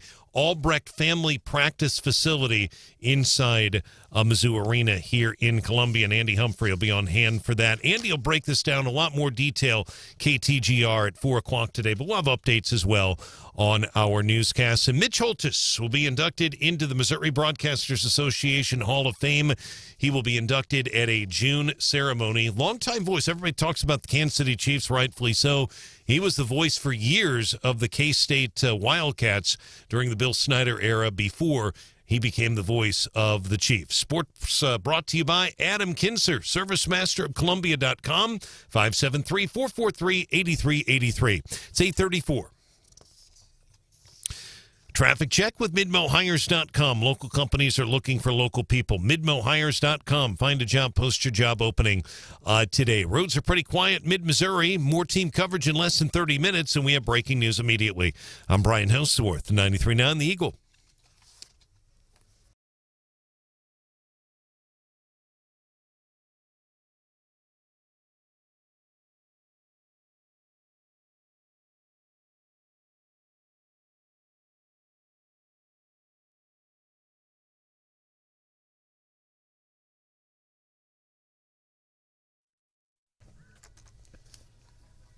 I am a lifelong registered Democrat who ultimately feels politically homeless. It really started maybe right before Biden, but ultimately with the whole Biden election, I began to feel more and more disenfranchised from Democrats. I would say I'm politically homeless now because I don't think the Democrats care about women and girls. The Democrats are not even acknowledging women as a sex class now. Now men can have babies. Men need abortion. It's no longer even a women's issue. So these are a bunch of women that are saying, listen, these Democrats, they're being completely unfair. They're kicking women out of women's sports. We saw it over the weekend, NCAA swimming championships, people that lost spots on the team because that dude went in there and swam. And they're like, and the Democrats are for this. The Democrats are losing support from the women. Actually, Democrats losing support from everybody. We've talked consistently over months, whether you talk independents, libertarians, people who are Democrats. And I love the phrasing there, homeless Democrats. First of all, that is politically incorrect. It's unhoused Democrats. We don't say homeless anymore. Mm-hmm. It's unhoused. I love that. Homeless Democrats. There you have a collection of folks that are just like, we don't know what to do. And I think, and one of the reasons I've always been a big fan of Stephanie Bell, we talk about the messaging. She's always been very complimentary of the Democrats. They message well. They can take a turd and wrap it up in Teenage Mutant Ninja wrapping paper and make it look good. Did you just make a poop joke without grimacing? So it appears that there is some messaging from conservatives, from Republicans that are working because, and I think that messaging is, you just got to give them facts. So many people want to argue. They want to win arguments and show I'm right, see you're wrong. And when it's simple things, do you like paying this much for gasoline? How much did you spend in groceries last week? How much did you spend groceries a little over a year ago prior to January 20th? And this can be done nicely by asking, I think, a series of questions that elicit facts. Say, okay, you unhoused Democrats can consider what we do over here. Well, and I think it's also a byproduct of Democrats' obsession with cancel culture, because essentially they say you will believe what we believe, and you will get in line. If not, we will come after you as not a true Democrat, and we will get you canceled. And I think, we talk about all of the infighting on the conservative side, but there is a lot of disagreement. We talk about having a big tent and that it's okay that, you and I don't see eye to eye on every issue. And there's a lot of room to have conservative principles, to believe, you should have freedom from government and less government. But there's still, room to disagree. And I think Democrats have told the people in their party there is no room to disagree. You voted for Joe Biden, you have to stand behind him no matter how bad he does, and otherwise you will be, publicly humiliated or canceled. And I think a lot of people are thinking, you know what, I'm not for that. I can't stand for that. And, it probably does feel isolating for people who, have more moderate views than where AOC is, but who, haven't quite come over to the correct side yet. That tent is zipped up tight over there. Zoop. Like, you ain't getting in unless you absolutely fall within this. And I think the other good thing is these people that are starting to switch. We have spoken heavily about the independent voters that voted for Biden that MSNBC impaneled a couple of months ago. CBS did the same thing with regretful Democrat voters. And they're like, yeah, it's just not working for us. This is really, really bad. And I think we can start to affect change. Right now is a good time. What is the Republican National Committee is registering voters at gas stations.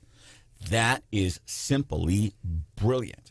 And I think the other good thing, so these folks that are open-minded and they're paying attention to what's happening since this guy has been president and of what they're seeing nationwide, whether it's locally, nationally, defund the police, looser bail restrictions. Houston's getting rocked by people that have been released on low bail that are out committing crimes again. Authorities in Houston are going, hey, that sounds flowery to say, oh, we need to loosen, we need to make the bail a lot easier. That sounds very flowery, and we hear your virtue signaling, but here are some facts, okay? And the facts are we're seeing a lot of these people that have been bailed out on easy terms. They're going back out, and they're committing crimes again. These are facts. That's all. They're just facts.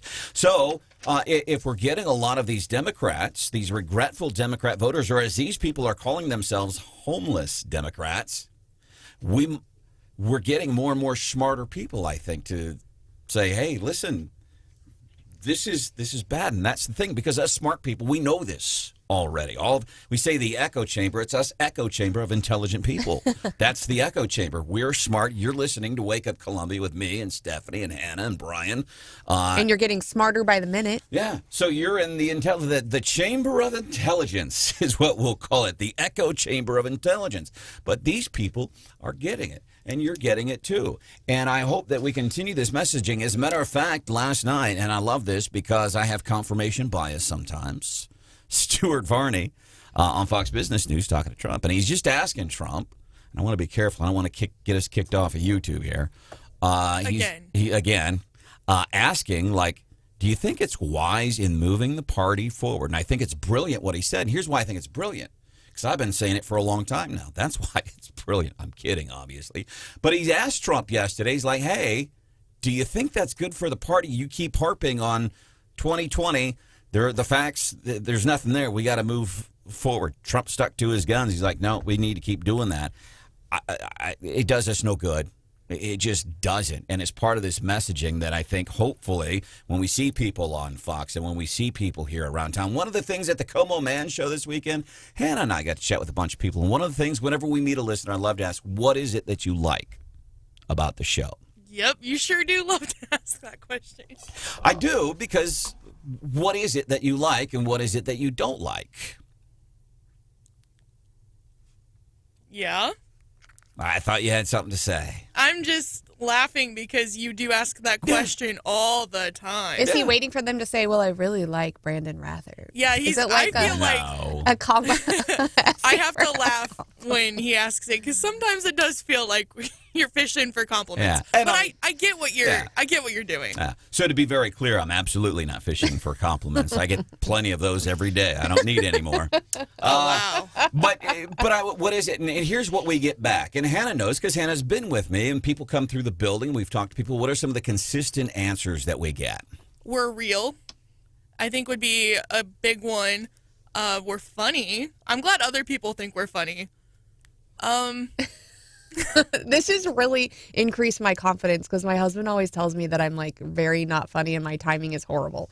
But I think I'm getting better.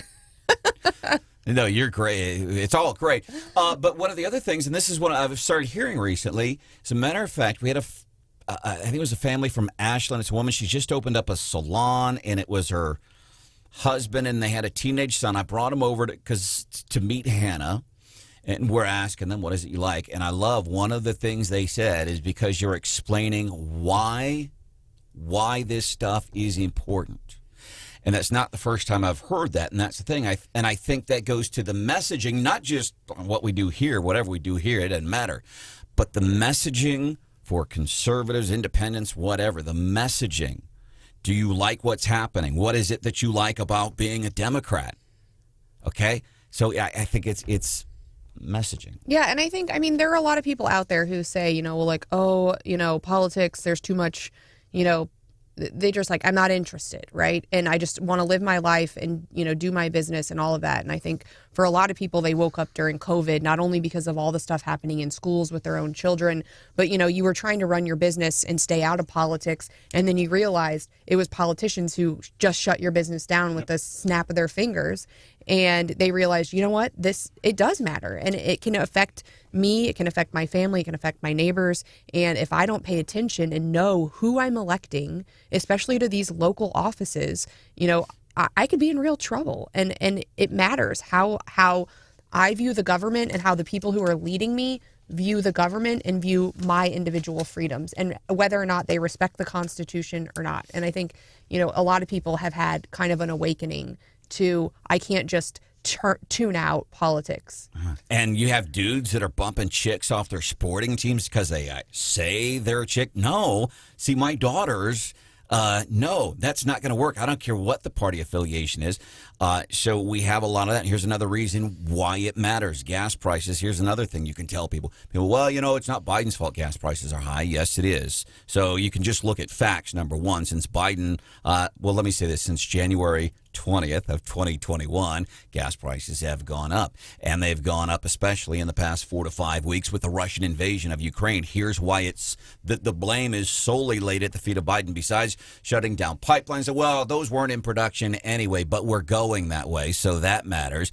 Our view on the worldwide stage, I cannot stress enough how poor we look anymore. As a matter of fact, there was a webinar symposium at Mizzou yesterday, and they brought in people from other universities. They say this is one of the biggest events, what's happening with Russia and Ukraine. We need to be paying attention to this like it's 9/11. This happened at a webinar at Mizzou yesterday. Here's another reason it matters who is president. So now we know it's Biden's fault. Groceries are astronomical. Gas is almost out of reach. We had another business yesterday, Taxi Terry's. Small local business, which is the backbone of business in Missouri and really the country. Small local business. And I'm sure Uber's got something to do with it too, but they're going out of business. Their reason? Gas is too expensive. Taxi Terry's are shutting down by the end of April. Small business employs a few people. And because Joe Biden is in the White House, we have lost another small local business. That's why it matters. All right, I was wondering if you were ever going to get there. 8:46. Time for the Morning Pal with Stephanie Pal. Yikes. No, so I have a question. Could you be a professional teller? No. You know what? Because there's so many around here that do it for free, by the way. I don't think you need to pay anybody money. So New York City has a clean air complaint program that if you idle your truck for more than 3 minutes, you can video people and turn it into the government, and you get paid. One guy in New York, Paul Slapicus, made $64,000 telling on other local citizens. And so you think about, like, your government paying you to tell on your fellow citizens. There are some low professions and lawyers get a lot of flack, but I think this type of getting paid to tell on your fellow citizens in cahoots with the government has to be the lowest of low professions. They're paying you to do their dirty work. Hey, we want people to do this, but we don't have the resources, so we are going $64,000 of your taxpayer dollars to get one of your neighbors to tell on you.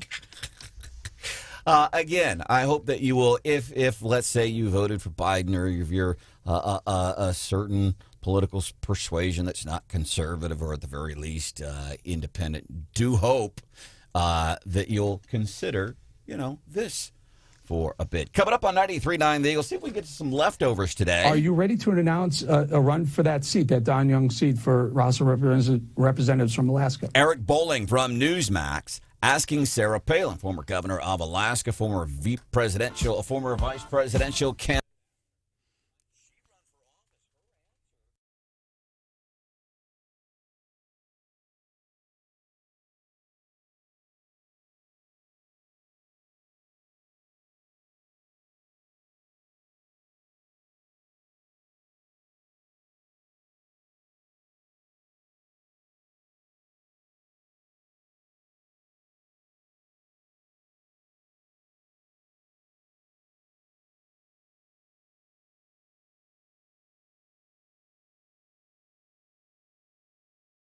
You're thinking about, if you thought about, it'd be nice to not have to spend the summer out in 98-degree weather with 78% humidity mowing the yard. I don't want to do that this year. But you might be thinking, is that something that I can afford? Is it just for people of certain neighborhoods? No. And that's why I'm saying just call Salter Lawn Service. They come out and say, here's what we could do as far as a regular service several times a month. You don't have to worry about it. It's affordable. And you get more time with your family, or you get more time to go fishing, go riding dirt bikes, whatever it is that you like to do during your spare time in the summer. You get more of it when you hire Salter Lawn Service to handle that stuff for you. So call Salter. Salter, one call, does it all.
Wake Up Columbia with Branden Rathert. Mid-Missouri is listening. And we will just run the elections in a nonpartisan way. And I have full confidence that the people of the state will look at the facts, will look at the evidence, and they'll make a great decision to keep Missouri moving forward. Secretary of State Jay Ashcroft yesterday hanging out with our friends, ABC 17, talking about the situation with Eric Greitens. So already, folks, not the politicians, not his opponents in the race, but folks saying, hey, Greitens, you should get out because is what's going to happen if you do win the primary. You will lose the general polling numbers. For what polling is worth, first significant polling numbers we unveiled on the show yesterday, and if you're to believe polling, it's echoing what people have been saying. But now, obviously, everybody, Democrats, Republicans, saying, Eric, you need to get out of the race. So here's the thing. If he doesn't get out, he could be forced out. It'd have to take a court order. There's something that has to be done X number of Tuesdays prior to the primary. Secretary of State Jay Ashcroft, he's going to be joining us tomorrow in studio about 8:10, and this is just one of the things that we're going to be talking about. Obviously, a lot of other issues that we can talk about with Secretary of State Jay Ashcroft tomorrow here on 93.9 The Eagle. It's Wake Up Columbia. I'm Branden. There's Stephanie Pell. There's Hannah, the producer. Good morning. Brian Hauswirth is here, too. So Sarah Palin on Newsmax with Eric Bolling asked, hey, Don Young, this guy was in the House of Representatives for, I think, almost 50 years. Died over the week. Yeah, almost 50. Goodness. And that's not even the longest ever served in politics. Yikes. In the House of Representatives. I think he's like in second or third place. And by the way, his first race, and we know this story here in Missouri, he lost to a dead guy back in the 70s.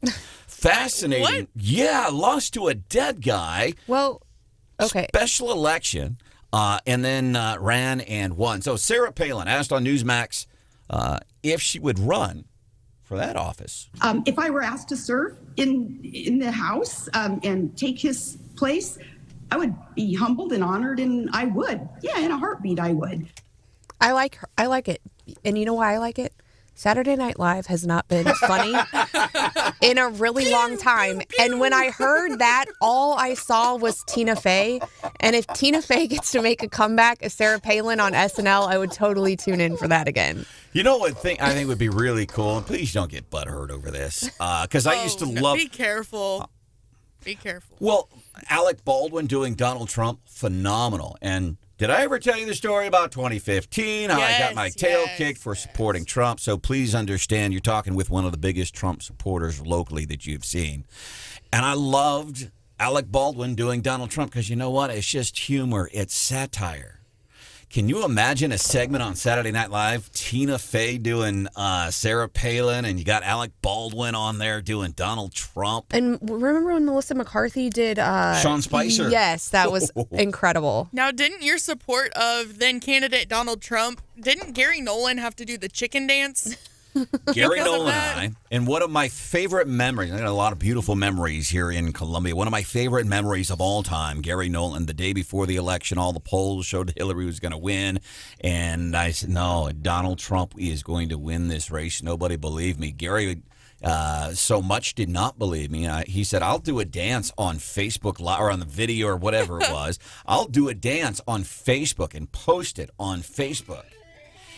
And he did the happy dance, and probably nobody happier at that happy dance. What a good sport. Yeah, he was a good sport for doing it. So coming up, Jay Ashcroft's going to be on the show tomorrow, Secretary of State. We have another guy who, and I can't think of his name, but pretty interesting. Must be really interesting. He goes through history, looks at some of our darkest moments in history, and shows how we got out of those moments. Like we could use that as a guide, maybe. See ya. Bye.